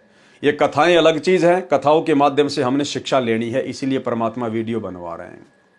इस भक्ति मार्ग में यदि हम भगत भाई बहन गुरु से उपदेश लेने के बाद अगर लोक लाज में पड़े रहेंगे, अपने रिश्तेदारों की बातों को महत्व देंगे, समाज की बातों को महत्व देंगे जो कि ज्ञान विरुद्ध होंगी, भक्ति विरुद्ध होंगी, अपने घर परिवार वालों की ही उन बातों को महत्व देंगे जो भक्ति विरुद्ध होंगी, तो हम जिंदगी में कभी भी मोक्ष प्राप्ति नहीं कर पाएंगे, गुरुदेव के चरणों में जगह नहीं बना पाएंगे। अच्छे से हम पहले ज्ञान को समझें, उसके बाद गुरु से दीक्षा लें, और गुरु से दीक्षा लेने के बाद यदि काल प्रेरणा से आपके मन में दोष पैदा करने के लिए या आपके ऊपर दबाव डालने के लिए, यदि काल प्रेरणा से आपके रिश्तेदार, समाज वाले, जहां पे आप मेहनत मजदूरी ऑफिस में काम करते हैं, वहां पे आपके साथी सहपाठी आपको चाहे कुछ भी क्यों ना कहें, कैसे भी बातें क्यों ना बनाएं, आपने उनकी बातों का 1% भी अपने ऊपर कोई असर नहीं करना है। आपने उनकी बातों को महत्व देना ही नहीं है, ध्यान ही नहीं देना आपने कि भोगते रहेंगे, इनको ज्ञान नहीं है। जो मैं अपने गुरुदेव भगवान के विषय में जानता हूं, ये क्या जाने, ये ना उनका शिष्य है, ना उनके सत्संग सुनता है, ये भला क्या जाने मेरे गुरुदेव के बारे में और भक्ति विधि के बारे में। यदि हम लोकलाज में आ गए, शर्मा शर्मे में आ गए, दबाव में आ गए, तो भाई और बहनों, परमात्मा ने मीराबाई का उदाहरण दिया कि वो मीराबाई भी अगर लोकलाज में आ जाती, घर परिवार के दबाव में आ जाती, कैसे मीराबाई के देवर ने उसको दुखी किया, परेशान किया, मारने तक का प्रयत्न किया। मीराबाई की माँ भी आकर उस पर दबाव डाल रही है, समझा रही है कि सत्संग में जाना मीरा छोड़ दे। गुरुदेव ने कहा कि वो मीराबाई यदि उस समय लोकलाज में आ जाती, दबाव में आ जाती और भक्ति छोड़ देती, आज कहीं पर वो कुतिया बन के घूम रही होती। आज उस मीराबाई के जैसे 300 मीराबाई मरती हैं। परमात्मा उनकी सार संभाल क्यों नहीं कर रहा? तो गुरुदेव भगवान कहते हैं कि आपने दृढ़ होकर भक्ति करनी है। लोक लाज मर्याद जगत की, तिणके जू तोड़ बगावे, जब कोई राम भगत गति पावे। और मालिक कहते हैं लोक लाज ना कीजिए, निर्भय हो रहिए, जय मन चावे राम को तो दासा तन धरिए। आप आधीनी भाव से रहना, किसी के साथ में झगड़ा मत करना, मारपीट लड़ाई मत करना, भले आपको कोई 2 थप्पड़ मार दे, 2 गालियां निकाल दे, आप सुनते रहिएगा, परमात्मा समय आने पर सब कुछ सेट कर देगा। हम यदि मर्यादा में रहेंगे, आधीने में रहेंगे, दुनिया कुछ भी भोके, हमारे गुरुदेव हमारे साथ में हैं, बाड़ी बाका नहीं होगा। और यदि लोकलाज में आ गए, अपने कुल की मर्यादाओं में आ गए, दबाव में आ गए, भक्ति छोड़ दी, तो परमात्मा कहते हैं कुल करने के कारण हंसा गया बिगोए, और फिर यो कुल के कर लेगा जब तू 4 पाए का होए।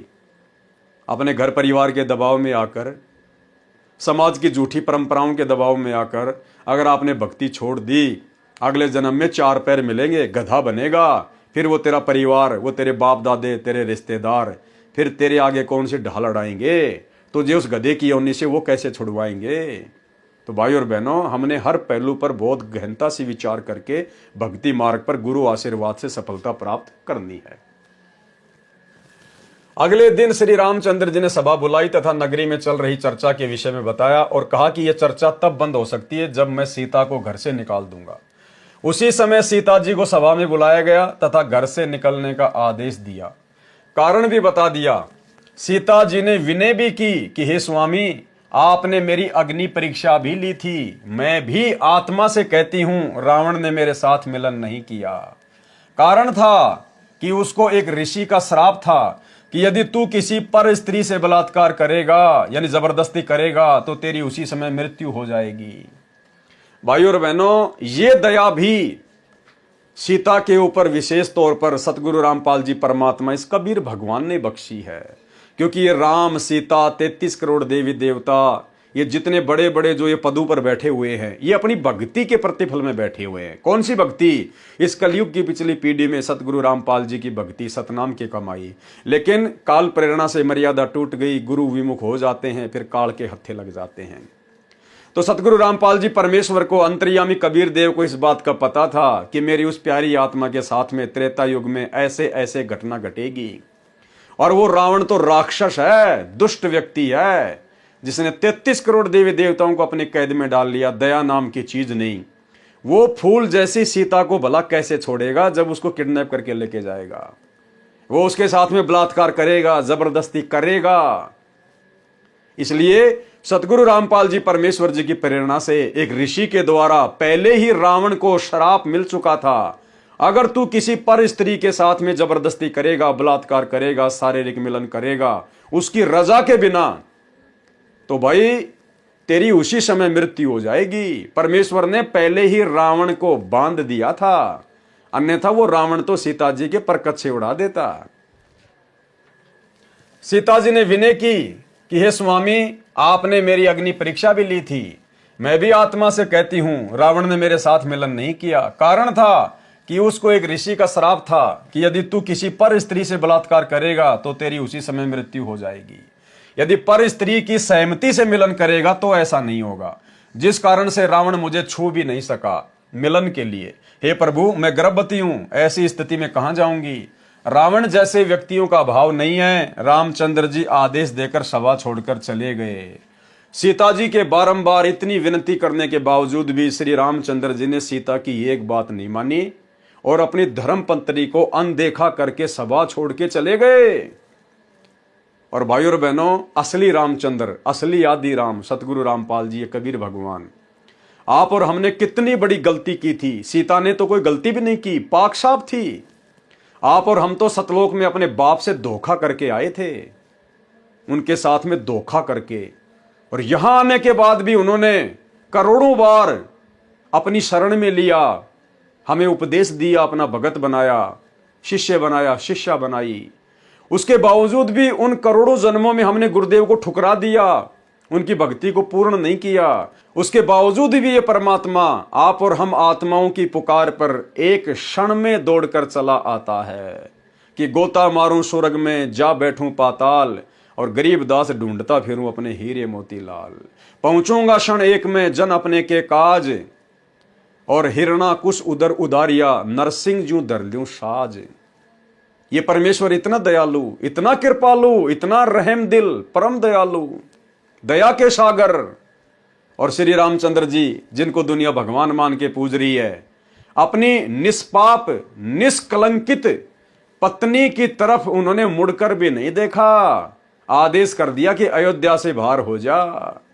तो सोचिए भाई और बहनों, कौन राम और कौन आदि राम। रात और दिन का अंतर है, रात और दिन का। रावण जैसे व्यक्तियों का अभाव नहीं है। रामचंद्र जी आदेश देकर सभा छोड़कर चले गए और कहते हुए गए कि मैं निंदा का पात्र नहीं बनना चाहता, मेरे कुल को दाग लगेगा। सीता जी को धरती भी पैरों से खिसकती नजर आई, आसमान में अंधेरा छाया दिखाई दिया, संसार में कुछ दिनों का जीवन शेष लगा। सीता अयोध्या छोड़कर चल पड़ी, मुड़ मुड़ कर अपने राम को तथा उनके महलों को देखने की कोशिश करती रही, और दूर जंगल में जाकर ऋषि वाल्मीकि जी की कुटिया के निकट थक कर गिर गई, अचेत हो गई। ऋषि वाल्मीकि स्नान करने के लिए आश्रम से निकले, सामने एक युवती गर्भा अवस्था में अचेत पड़ी देखकर निकट गए, अपने आश्रम से औषधि लाए, सीता जी के मुख में डाली। गर्मी का मौसम था, ठंडे जल के छींटे मुख पर मारे। ये आंखों देखी घटना कौन बता सकता है कि जिस समय सीता जी को श्री रामचंद्र जी ने अयोध्या से निष्कासित किया था, उस समय वो गर्मी का महीना था, उस समय गर्मी का महीना था। और ऋषि वाल्मीकि जी की कुटिया के पास जैसे वो जाकर गिरी, तो ऋषि जी अपनी कुटिया से दवाई लेकर आए, औषधि लेकर आए। क्या रामायण में लिखा हुआ है? किसी राम कथावाचक ने बताई? ये गुप्त बातें हैं जो केवल परमेश्वर ही बता सकते हैं, आप और हमारे विश्वास को दृढ़ करने के लिए कि जो महापुरुष कबीर सागर के सरलार्थ को लिख रहा है वो स्वयं आदि पुरुष है, अनादि पुरुष है, कबीर परमेश्वर है। ऋषि वाल्मीकि स्नान करने के लिए आश्रम से निकले, सामने एक युवती को गर्भावस्था में अचेत पड़ी देखकर निकट गए, अपने आश्रम से औषधि लाए, सीता जी के मुख में डाली। गर्मी का मौसम था, क्या कह रहे हैं गुरुदेव? गर्मी का मौसम था, ठंडे जल के छींटे मुख पर मारे। उसी समय सीता जी सचेत होकर बैठ गई।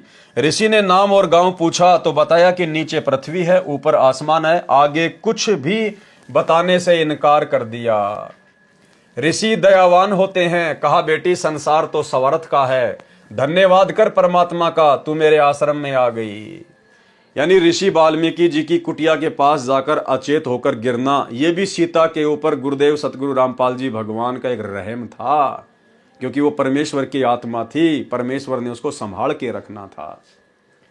बेटी मुझे अपना पिता मान और मेरे पास रह। सीता जी ऋषि वाल्मीकि जी के आश्रम में रहने लगी। ऋषि ने भी बात आगे नहीं बढ़ाई। परमेश्वर कबीर जी जो त्रेता युग में ऋषि मुनिंदर जी के रूप में लीला करने आए थे, हनुमान जी से मिले। सतसाहे बोला, हनुमान जी ने राम राम कहा तथा खड़ा होकर ऋषि जी का सत्कार किया तथा एक पत्थर पर स्वयं बैठ गए, दूसरे पर ऋषि को बैठने के लिए आग्रह किया। दोनों ने स्थान ग्रहण कर लिया। हनुमान जी ऋषि जी को पहचानने की कोशिश करने लगे। ऋषि जी ने कहा, क्या सोच रहे हो हनुमान, मैं वही ऋषि हूं। मेरे आश्रम में वानर ने सीता जी का कंगन घड़े में डाला था, उसमें अन्य कंगन भी वैसे ही थे। हे हनुमान, वह कंगन कैसा रहा? हनुमान जी को पहचानते देर नहीं लगी और ऋषि जी को प्रणाम फिर किया। हे ऋषि जी, आपका कैसे आना हुआ? परमेश्वर कबीर जी जो कि उस समय मुनिंदर ऋषि के रूप में थे, उन्होंने कहा, हे पवन पुत्र, मैं आपको भक्ति ज्ञान कराने आया हूं। आप जिस दशरथ पुत्र रामचंद्र की पूजा पूर्ण परमात्मा मानकर कर रहे हो, आप धोखे में हो। जो जन्मता मरता है वह पूर्ण परमात्मा नहीं हो सकता। क्या कह रहे हैं गुरुदेव भाई और बहनों? जो जन्मता मरता है वह पूर्ण परमात्मा नहीं हो सकते। और आज सतलोक आश्रमों से जुड़ी हुई 90% संगत संत रामपाल जी को जन्म और मरण में ही मानती है। संत रामपाल जी को इंद्रो माई की कोख से जन्म लेकर आया हुआ मानती है और प्रतिवर्ष 8 सितंबर को अवतरण दिवस के नाम पर संत रामपाल जी का जन्मदिन मनाती है और परमात्मा मानती है कबीर जी की समझे जाने वाली मुर्दा फोटो को, दाढ़ी मूछ वाली कबीर जी की फोटो को।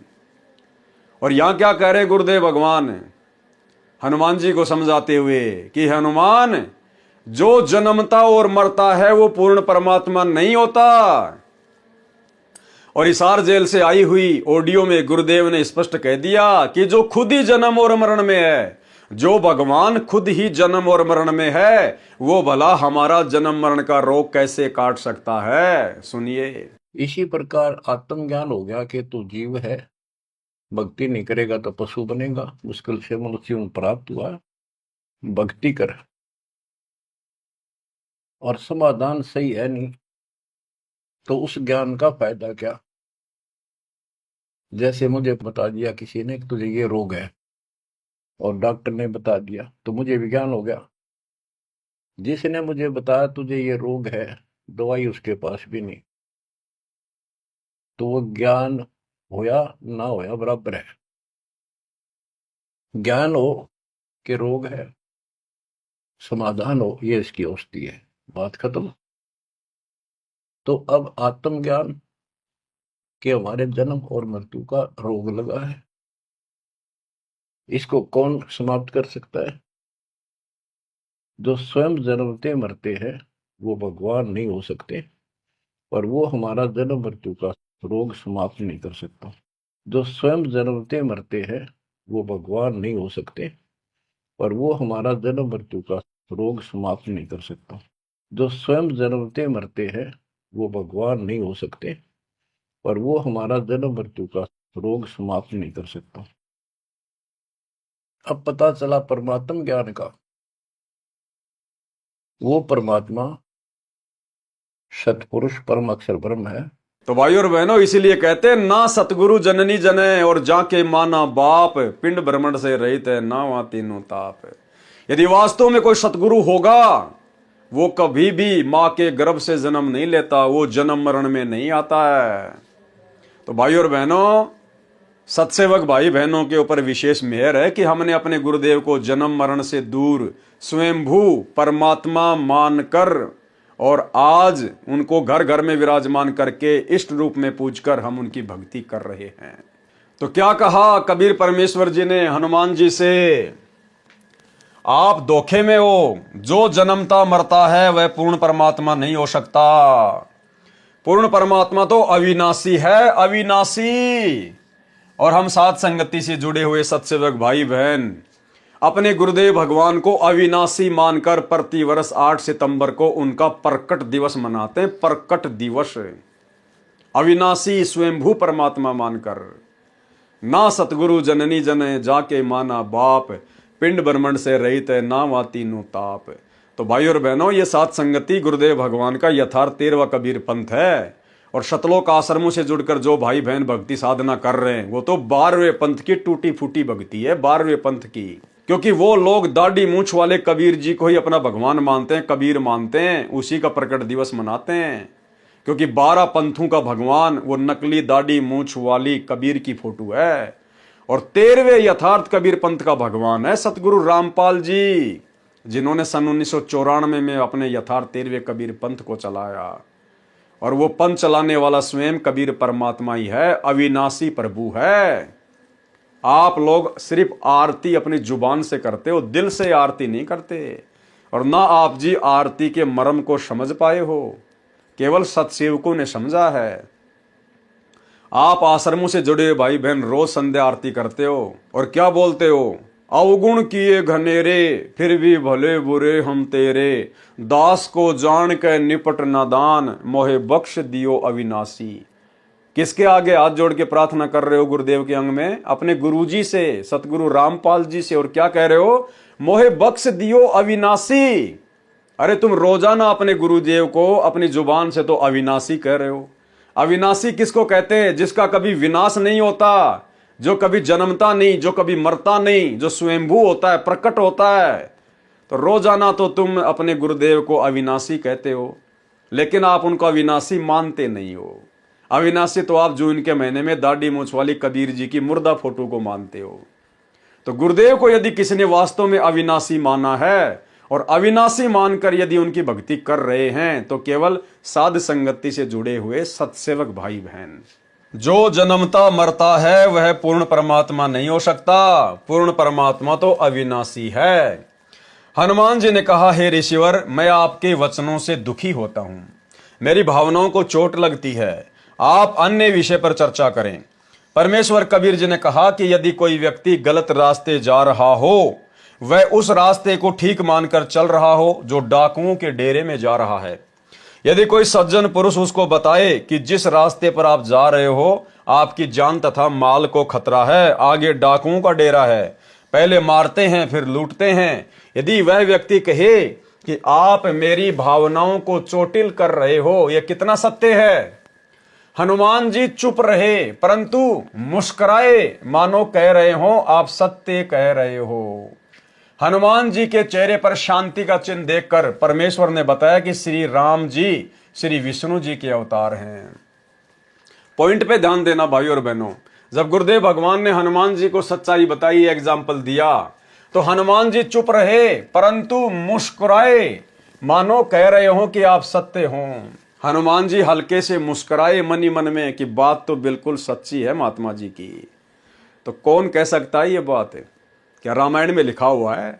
किसी राम कथावाचक ने बताई क्या ये बात? राम कथावाचक तो त्रेता युग में हनुमान जी को ऋषि मुनिंदर जी ने अपनी शरण में लिया, कहीं कोई जिक्र ही नहीं है, किसी को पता ही नहीं है इस बात का। तो स्वयं वो मुनिंदर ऋषि वर्तमान में सतगुरु रामपाल जी के रूप में है और वे वही बताएंगे जो उस समय घटना घटित हुई थी। हनुमान जी चुप रहे परंतु मुस्कुराए, मानो कह रहे हो आप सत्य कहते हो। हनुमान जी के चेहरे पर शांति का भाव देखकर परमेश्वर ने बताया कि श्री राम जी श्री विष्णु जी के अवतार हैं। श्री विष्णु जी श्री ब्रह्मा जी तथा श्री शिव जी का पिता काल ब्रह्म है। इसी को ज्योति निरंजन भी कहते हैं। काल को इसकी गलती के कारण श्राप लगा है कि 1 लाख मानव शरीरधारी प्राणियों को प्रतिदिन खाया करेगा, 1.25 लाख प्रतिदिन उत्पन्न किया करेगा, जिस कारण से उसने अपने तीनों पुत्रों को एक एक विभाग का स्वामी बना रखा है। श्री ब्रह्मा जी रजगुण है, जिसके प्रभाव से सभी प्राणी प्रेरित होकर संतान उत्पत्ति करते हैं, जिस कारण से ब्रह्मा को भूल से उत्पत्ति कर्ता मान रखा है। उत्पत्ति कर्ता तो पूर्ण परमात्मा है, कबीर देव सतगुरु रामपाल जी भगवान। काल ने अपने दूसरे पुत्र विष्णु को कर्म अनुसार पालन करने का विभाग दिया है। विष्णु सतगुण है, काल ने तीसरे पुत्र शिव तमगुण को इन 1,00,000 मानव शरीरधारी जीवों को मारकर उसके पास भेजने का विभाग दे रखा है। वह स्वयं अव्यक्त है। कौन? काल। वह स्वयं गुप्त रहता है। आप देख रहे हो, यहां कोई भी जीव अमर नहीं है। देवता भी मरते हैं, ब्रह्मा विष्णु शिव भी जन्मते मरते हैं। जो पूरी आयु जीते हैं, वृद्धा अवस्था भी सब में आती है। एक लोक ऐसा है जहां पर वृद्धा अवस्था तथा मरण नहीं है। यानी परमात्मा हनुमान जी को समझा रहे हैं कि एक लोक ऐसा है जहां पर वृद्धा अवस्था अर्थात बुढ़ापा तथा मरण नहीं है। वहां कोई रावण किसी की पत्नी का अपहरण नहीं करता। आपकी आंखों के सामने लंका में हुए राम रावण युद्ध में कितने व्यक्ति तथा अन्य प्राणी मारे गए। एक सीता को छुड़ाने के लिए आपने श्री रामचंद्र जी के लिए अपने प्राणों की बाजी लगाकर लंका को जलाया। रावण का भाई अहि रावण जो पाताल का राजा था, वह राम तथा लक्ष्मण का अपहरण करके ले गया। उनकी बलि देने वाला था। आप वहां गए और उन दोनों को जीवित लाए। आप ही बताएं, वे परमात्मा है? भाई और बहनों, गहरी बात है, गहरी बात। हमें केवल शिक्षा लेनी है, अपने विश्वास को दृढ़ करना है। इस काल तक की नीचे की जितनी भी शक्तियां हैं और ये काल, इन सब से हमने अपनी आस्था को पूरी तरह से हटाना है। कितनी महत्वपूर्ण बात गुरुदेव ने मुनिंद्र ऋषि के रूप में हनुमान जी को बताई। क्या कहा कि आप जिस श्री रामचंद्र जी को भगवान मान रहे हैं, परमात्मा मान रहे हैं, सर्वश्रेष्ठ मान रहे हैं ना, कहते हैं ध्यान दो इस बात पे। श्री रामचंद्र जी के लिए आपने प्राणों की बाजी लगाकर लंका को जलाया। रावण का भाई अहि रावण जो पाताल का राजा था, वह राम तथा लक्ष्मण का अपहरण करके ले गया। अहि रावण, रावण का भाई जो पाताल लोक का राजा था, और वो लक्ष्मण और राम को बंधक बना के दोनों को किडनैप करके पाताल लोक में ले गया और उनकी बलि देने वाला था।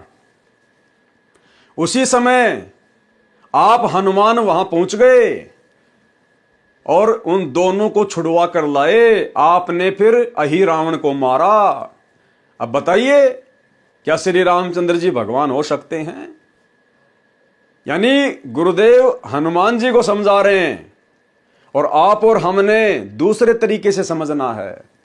हनुमान जी को तो ये समझा रहे हैं कि भाई तू खुद राम और लक्ष्मण को अहि रावण की कैद से छुड़वा के लाया, तो सोच क्या वो परमात्मा हो सकता है क्या, जो खुद बंधन मुक्त नहीं हो पाया अहि रावण की कैद से, और तू हनुमान उसको जाके छुड़वा के ले आया?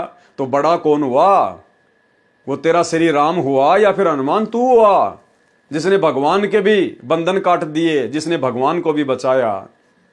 अरे भगवान तो भगत को बचाया करता है, और हनुमान तू तो भगत है और तू भगवान को बचा रहा है।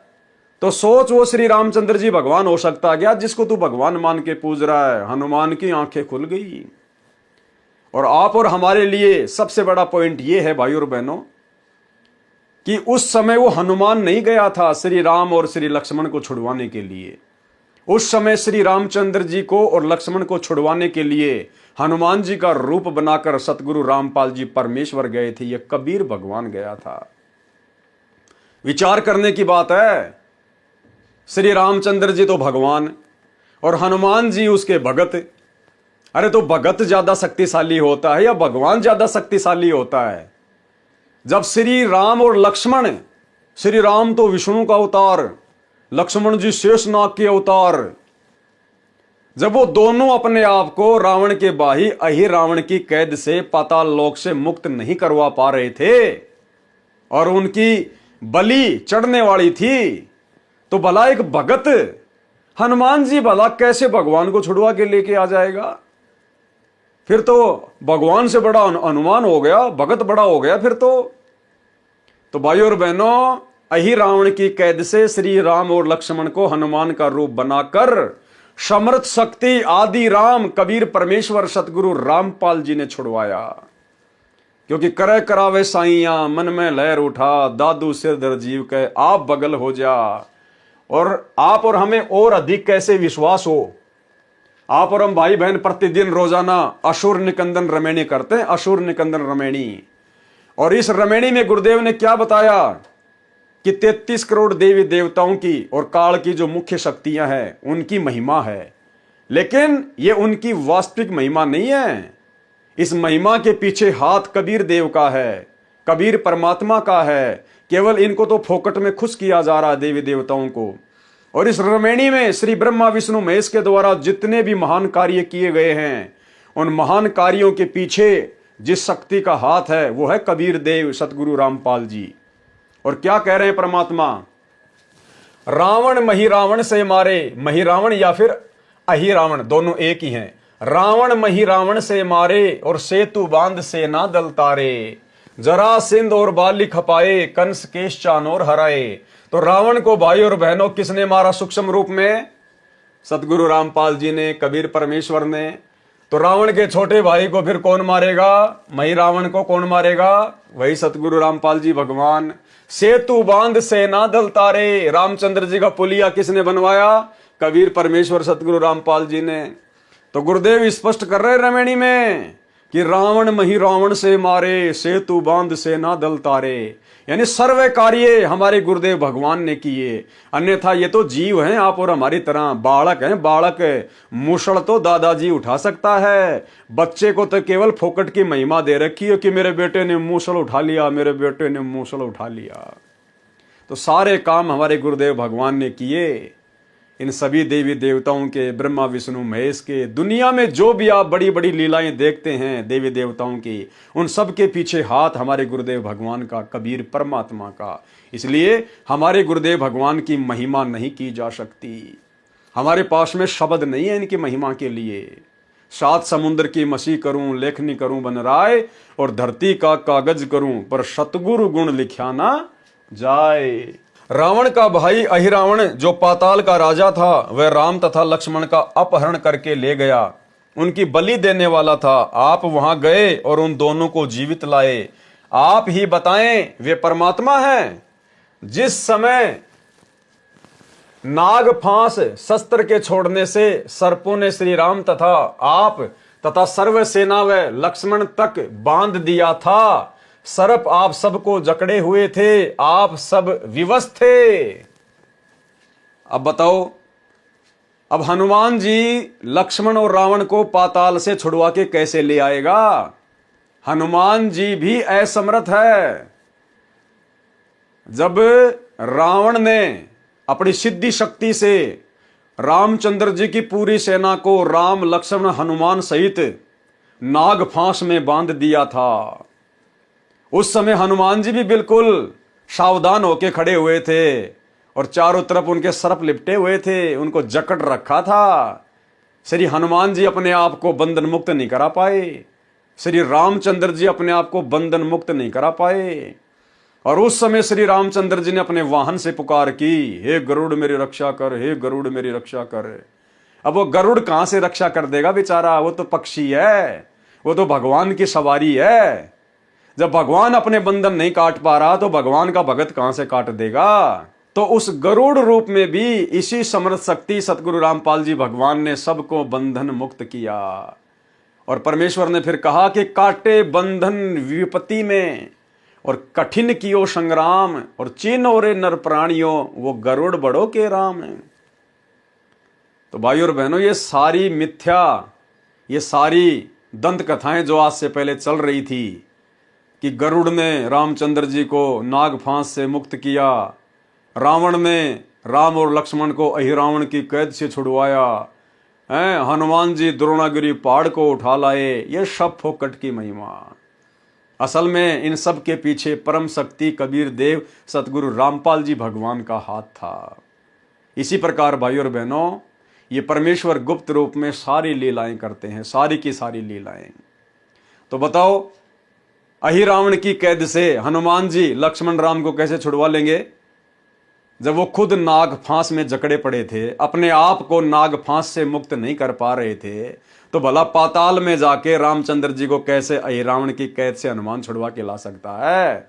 ये सारे काम पूज्य गुरुदेव भगवान ने किए।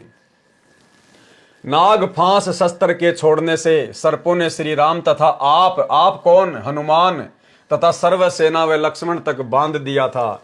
सर्प आप सबको जकड़े हुए थे, आप सब विवश थे, कुछ समय में आप सबको रावण की सेना आसानी से काट डालती। उस समय गरुड़ को पुकारा गया, उसने नागों को काटा, आप तथा रामचंद्र बंधन मुक्त हुए। यदि परमात्मा इतना विवश है कि अपना बंधन नहीं काट सका तो पुजारियों का क्या होगा, विचार करो।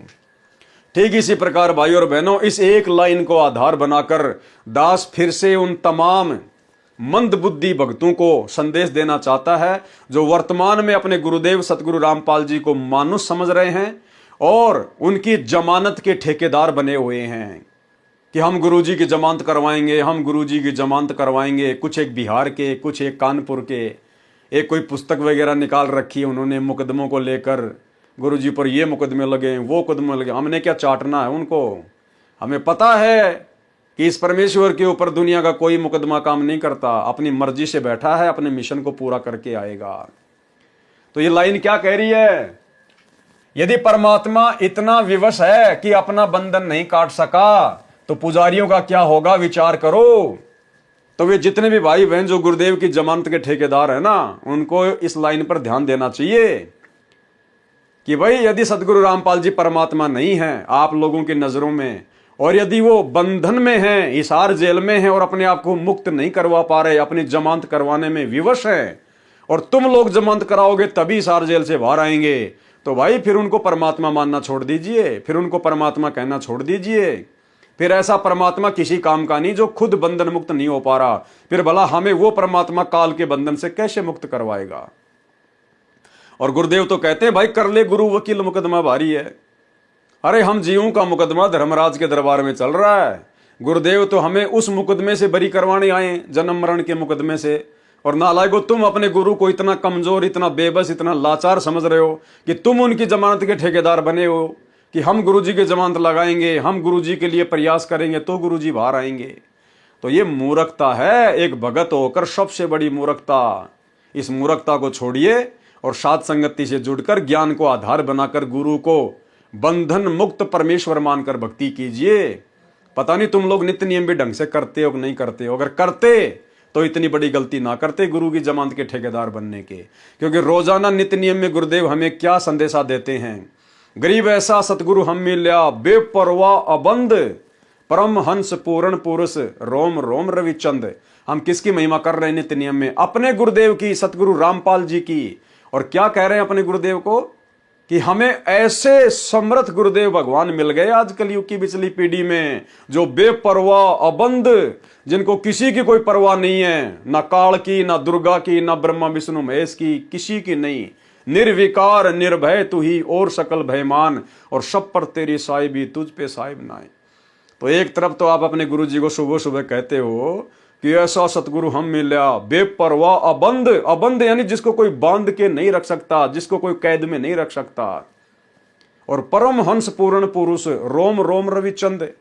और फिर ऐसे समर्थ गुरुदेव भगवान की तुम जमानत के ठेकेदार बने हुए हो। भाई आप खुद भी 84 में जाने के काम कर रहे हो, और आप अपने पीछे जिन 10-20 लोगों को मूर्खता में लगा कर बैठे हो, उनको भी बेचारों को नरक में ठोकने की तैयारी कर रहे हो।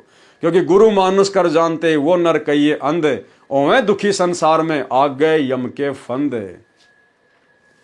यदि परमात्मा इतना विवश है कि अपना बंधन नहीं काट सका तो पुजारियों का क्या होगा, विचार करो। अरे काटे बंधन विपत में कठिन कियो संग्राम, चीनो रे नर प्राणियों गरुड़ बड़ो के राम। इसी प्रकार यदि आज आप लोगों के द्वारा जमानत करवाने से यदि सतगुरु रामपाल जी की जमानत हो जाती है और यदि वो जेल से बाहर आते हैं, तो इसी प्रकार आने वाले समय में ये दुनिया संत रामपाल जी को परमात्मा नहीं मानेगी। जैसे गरुड़ के द्वारा श्री रामचंद्र जी को बंधन मुक्त करवाने के बाद दुनिया उनको परमात्मा नहीं मानती, तो इसी प्रकार कल को ये दुनिया कह देगी कि रहने दो, जुबान बंद कर लो, हमारे गुरुजी परमात्मा, हमारे गुरुजी परमात्मा। अरे तुम्हारे भक्तों ने तुम्हारे गुरुजी की जमानत करवाई, तब कहीं जाकर 10 साल बाद जेल से बाहर आए थे। इतने बड़े परमात्मा थे तो 10 साल में आ जाते अपने आप। भक्तों की जमानत करवाने से क्यों आए? तो भाई गुरुदेव भगवान के नाम पे धब्बा लगता है, और ये परमात्मा है, बालक नहीं है, अंतर्यामी है। ये सबकी परीक्षा का समय है, ये अपनी मर्जी का मालिक है। अपने मिशन में जो गंदगी फैल गई थी उसको निकालने के लिए गया है, और मिशन को साफ सुथरा करके अपनी लीला पूरी करके अपनी मर्जी से आएगा। ये किसी का गुलाम नहीं है, ये इसकी लीला है जो वर्तमान में तुम्हें समझ में नहीं आ रही है। इस बात को केवल साथ संगति से जुड़े हुए भाई बहन ही समझ सकते हैं। इसलिए साथ संगति से जुड़ो और अपने दिमाग में जो गंदगी तुम लोगों ने गुरु को मानुष मानकर पैदा कर रखी है उसको डिलीट करो, साफ करो। काटे बंधन विपत में कठिन कियो संग्राम, चीनो रे नर प्राणियों गरुड़ बड़ो के राम। हनुमान जी ने कहा, ऋषि जी समुद्र पर पुल बनाना क्या आम आदमी का कार्य है? ये परमात्मा बिना नहीं बनाया जा सकता। फिर भी हनुमान जी श्री रामचंद्र जी को परमात्मा मानने से इनकार नहीं कर रहे। उनके मन में खरपतवार भरी पड़ी है, वो गंदगी भरी पड़ी है। और परमात्मा से क्या सवाल किया कि ऋषि जी इतने बड़े समुद्र के ऊपर पुल बनाना क्या कोई एक आम व्यक्ति का काम है क्या? परमात्मा के बिना कौन बना सकता है? तो गुरुदेव ने क्या कहा, समुद्र पाटी लंका गयो सीता को भरतार, अगस्त ऋषि सातु पी गए इनमें कौन करतार। यदि आप समुद्र के ऊपर सेतु बनाने से श्री रामचंद्र जी को परमात्मा मानते हो तो अगस्त ऋषि ने सातु समुद्रों को पी लिया था, इनमें कौन परमात्मा है भाई? ऋषि मुनिंदर जी ने बताया कि आप भूल गए क्या, एक ऋषि आए थे, उन्होंने एक पर्वत के पत्थर को अपनी डंडी से रेखा खींचकर हल्का किया था, तब पत्थर तैरे थे, तब पुल बना था। रामचंद्र तो 3 दिन से रास्ता मांग रहे थे। समुद्र ने ही बताया था नल नील के विषय में। हनुमान जी ने कहा कि वह तो विश्वकर्मा जी थे। हनुमान जी बोला, वो जो बाबा आया था ना, जो पूरे पहाड़ के चारों तरफ एक डंडी से रेखा खींच कर गया था, पत्थर हल्के करके गया था, बोलो वो तो विश्वकर्मा जी थे जो भेष बदल के आए थे। हनुमान जी ने कहा वह तो विश्वकर्मा जी थे जो वेश बदल कर श्री रामचंद्र जी के बुलाने पर आए थे। परमेश्वर कबीर जी ने कहा कि विश्वकर्मा जी तो पुल का निर्माण कर सकते हैं, जल के ऊपर पत्थर नहीं तैरा सकते। परमेश्वर ने कहा कि विश्वकर्मा जी केवल समुद्र पे पुलिया बना सकते हैं, लेकिन समुद्र के ऊपर पत्थर तैराना उनके बस की बात नहीं है। नल नील के हाथों में शक्ति थी, उनके हाथों से डाली गई वस्तु जल के ऊपर तैरा करती थी। उस दिन उनमें अभिमान आ गया था, उनकी शक्ति समाप्त हो गई थी। वह आशीर्वाद मेरा ही था। हनुमान जी ने कहा, क्या आप ऋषि मुनिंदर जी हैं? परमेश्वर जी ने कहा, हाँ। मुनिंदर जी ने कहा कि आपने अपने प्राणों की परवाह न करके राम के लिए क्या नहीं किया? जब सीता ने आपको अपशब्द कहे और घर छोड़ने को कहा, उस समय श्री राम वहीं विराजमान थे। एक शब्द भी नहीं कहा कि सीता ऐसा ना कर। पवन सुत अंदर से तो मान रहे थे, परंतु ऊपर से कह रहे थे कि ऋषि जी किसी की आलोचना नहीं करनी चाहिए। मुनिंदर जी ने कहा कि सत्य कहना आलोचना नहीं होती। यदि श्री रामचंद्र और सीता के अंदर अच्छे इंसान वाले गुण भी होते तो भी आपका आजीवन एहसान मानते और अपने चरणों में रखते। श्री राम और सीता के अंदर एक आम अच्छे इंसान वाले गुण भी नहीं थे। यानी भाई और बहनों, जो गुण आज गुरुदेव ने अपनी शक्ति से, अपनी भक्ति से आप और हम भगत भाई बहनों के अंदर पैदा कर दिए हैं, ऐसे अच्छे गुण श्री राम और सीता में भी नहीं थे। इस भक्ति से परमेश्वर ने मिट्टी को कंचन बना दिया है। यदि श्री रामचंद्र और सीता के अंदर अच्छे इंसान वाले गुण भी होते तो भी आपका आजीवन एहसान मानते और अपने चरणों में रखते।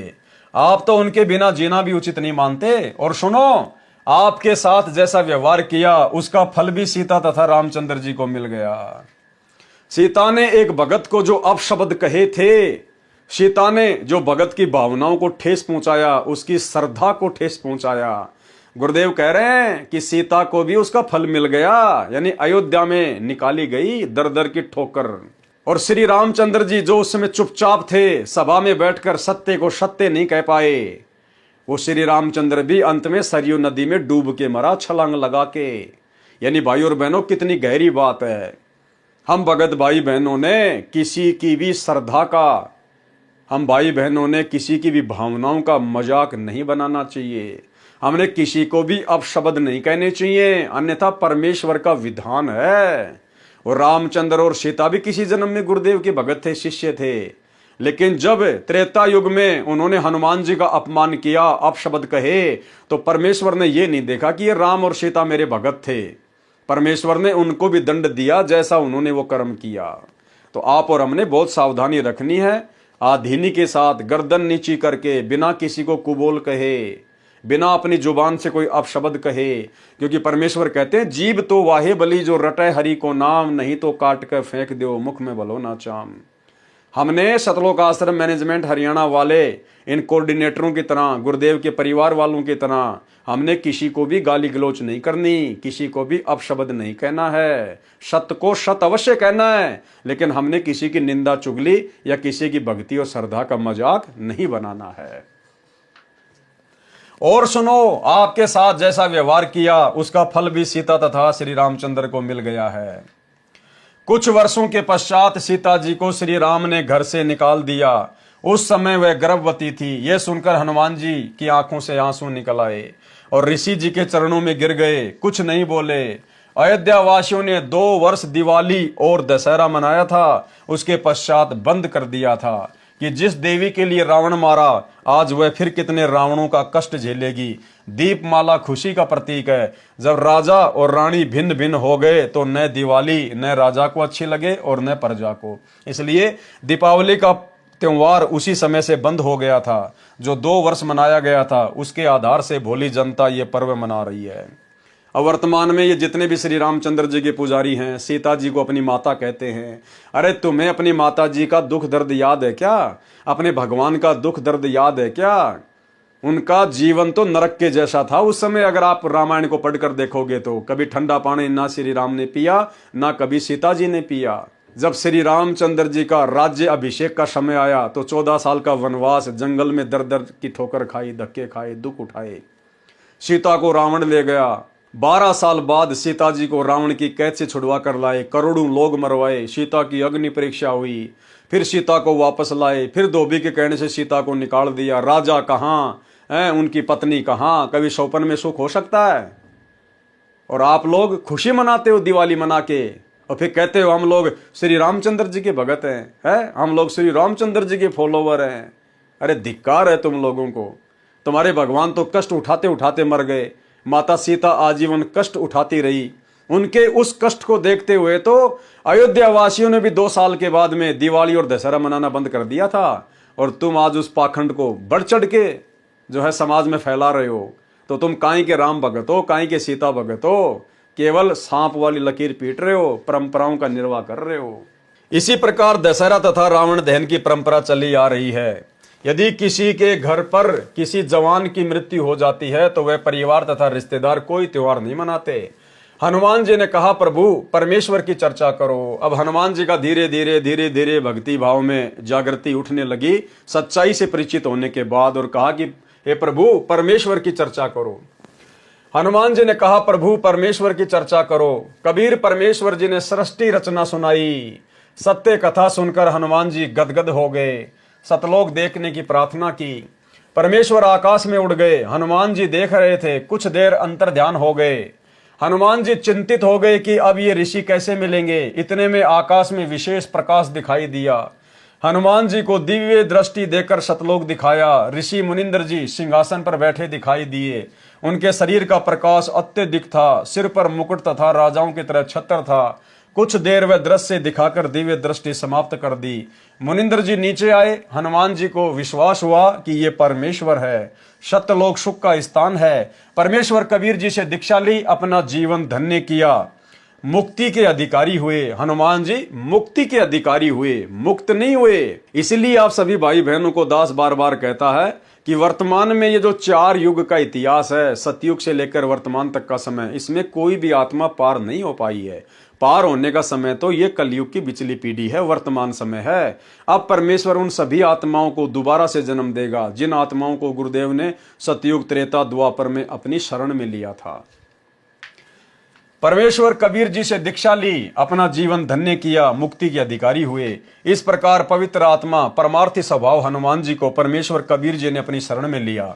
परमार्थी आत्मा को संसार तथा काल के स्वामी भले ही परोपकार का फल नहीं देते, परंतु परमेश्वर ऐसी आत्माओं को शरण में अवश्य लेते हैं, क्योंकि ऐसी आत्मा ही परम भगत बनकर भक्ति करते हैं और मोक्ष प्राप्त करते हैं। सांसारिक व्यक्ति जो परमार्थी को धोखा देते हैं वे आजीवन कष्टमय जीवन व्यतीत करते हैं। श्री रामचंद्र जी को अंत समय में अपने ही पुत्रों लव तथा कुश से पराजय का मुंह देखना पड़ा। सीता जी ने उनके दर्शन करना भी उचित नहीं समझा। बताओ, आप लोग अयोध्या में राम लला के दर्शन करने जाते हो और रामायण को आप कभी पढ़ते नहीं। सीता को जब अयोध्या से निकाल दिया गया था, उन्होंने श्री रामचंद्र जी का मुंह देखना भी अच्छा नहीं समझा। मुंह देखना भी, इतनी नफरत हो गई थी उनको श्री रामचंद्र जी से कि इसके अंदर तो एक आम सांसारी व्यक्ति की तरह अच्छे लक्षण भी नहीं है। तो भाई और बहनों, आज आप लोग उनके दर्शन करने के लिए अयोध्या जा रहे हो, अपना कीमती समय और धन बर्बाद कर रहे हो। इतिहास से शिक्षा लेनी चाहिए। श्री रामचंद्र जी को अंत समय में अपने ही पुत्रों लव तथा कुश से पराजय यानी हार का मुंह देखना पड़ा। सीता जी ने उनके दर्शन करना भी उचित नहीं समझा।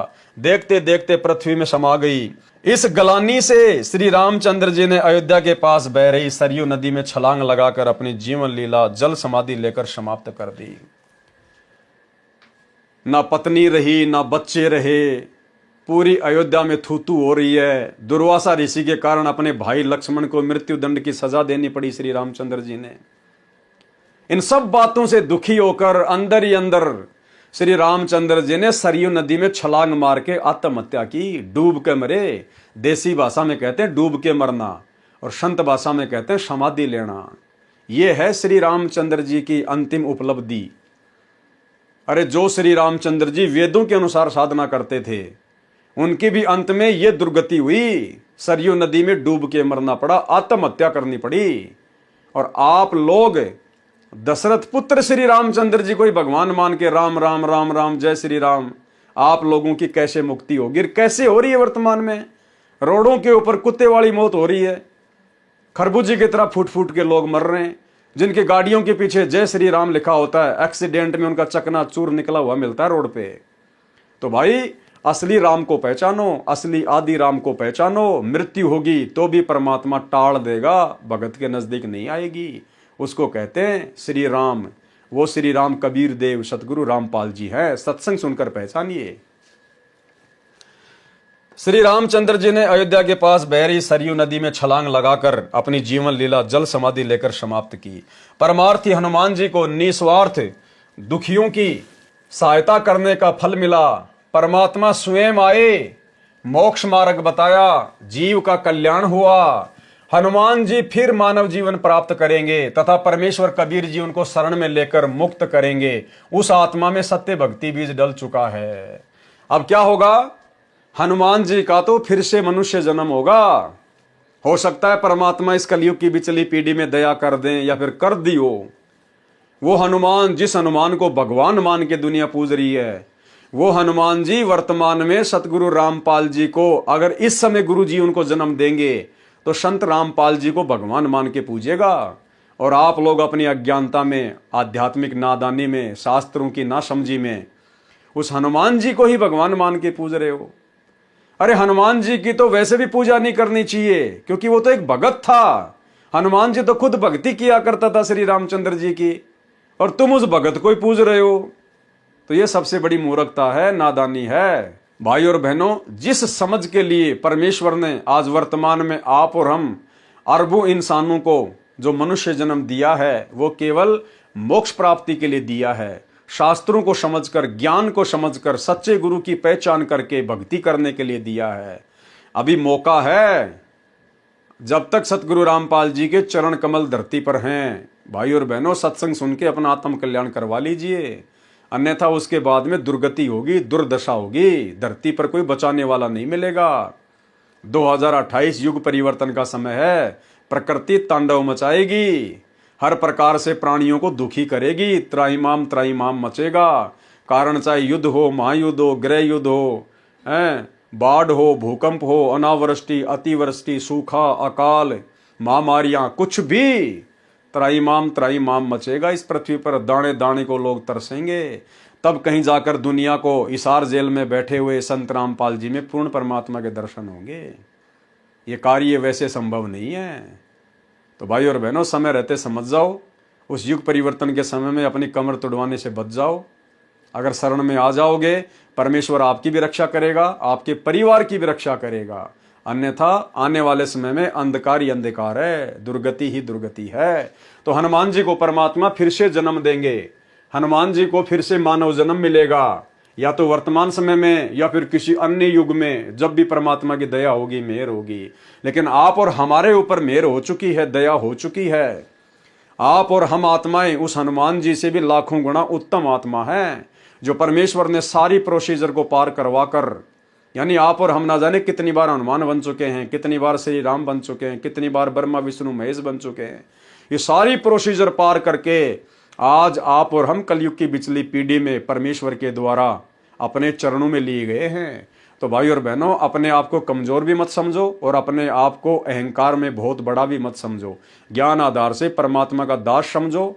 और ये सारे राजपाट, सुख, स्त्री, आनंद, फलाना दिखना, धन संपत्ति, राजा महाराजा, देवी देवता, ये सारे सुख हम भोग चुके हैं। ये सारे झूठे आनंद हम उठा चुके हैं और उस आनंद के प्रतिफल में उससे भी कई गुना ज्यादा दुख और नरक भी भोग चुके हैं। इसलिए हमने उन झूठे सुखों की तरफ ध्यान नहीं देना, आदीनी भाव से, दास भाव से गुरुदेव का दास बनकर अपनी भक्ति सफल करनी है और सदा रहने वाले अमर सुखों को सतलोक में भोगना है। तो भाई और बहनों, गुरुदेव भगवान की बहुत बड़ी रजा, बहुत बड़ी मेहर, जो परमेश्वर ने अपने कर कमल से लिखित पुस्तकों के ऊपर वीडियो बनाने की सत प्रेरणा अपने बच्चों को दी है। आज हमारा विश्वास गुरुदेव के आशीर्वाद से दृढ़ होता जा रहा है और यही दृढ़ता एक दिन हमें सतलोक का अधिकारी बनाएगी। तो आज के वीडियो में केवल इतना ही। कल रात्रि 8 बजे कबीर सागर के सरलार्थ के ऊपर एक नए वीडियो के साथ सभी भाई बहन फिर से दास के Facebook page Pawan Das is live के ऊपर लाइव जुड़िए। तब तक गुरुदेव भगवान हम सबको आज्ञा दें, इजाजत दें, अपना आशीर्वाद दें। बंदी छोड़ सतगुरु रामपाल जी भगवान की जय हो।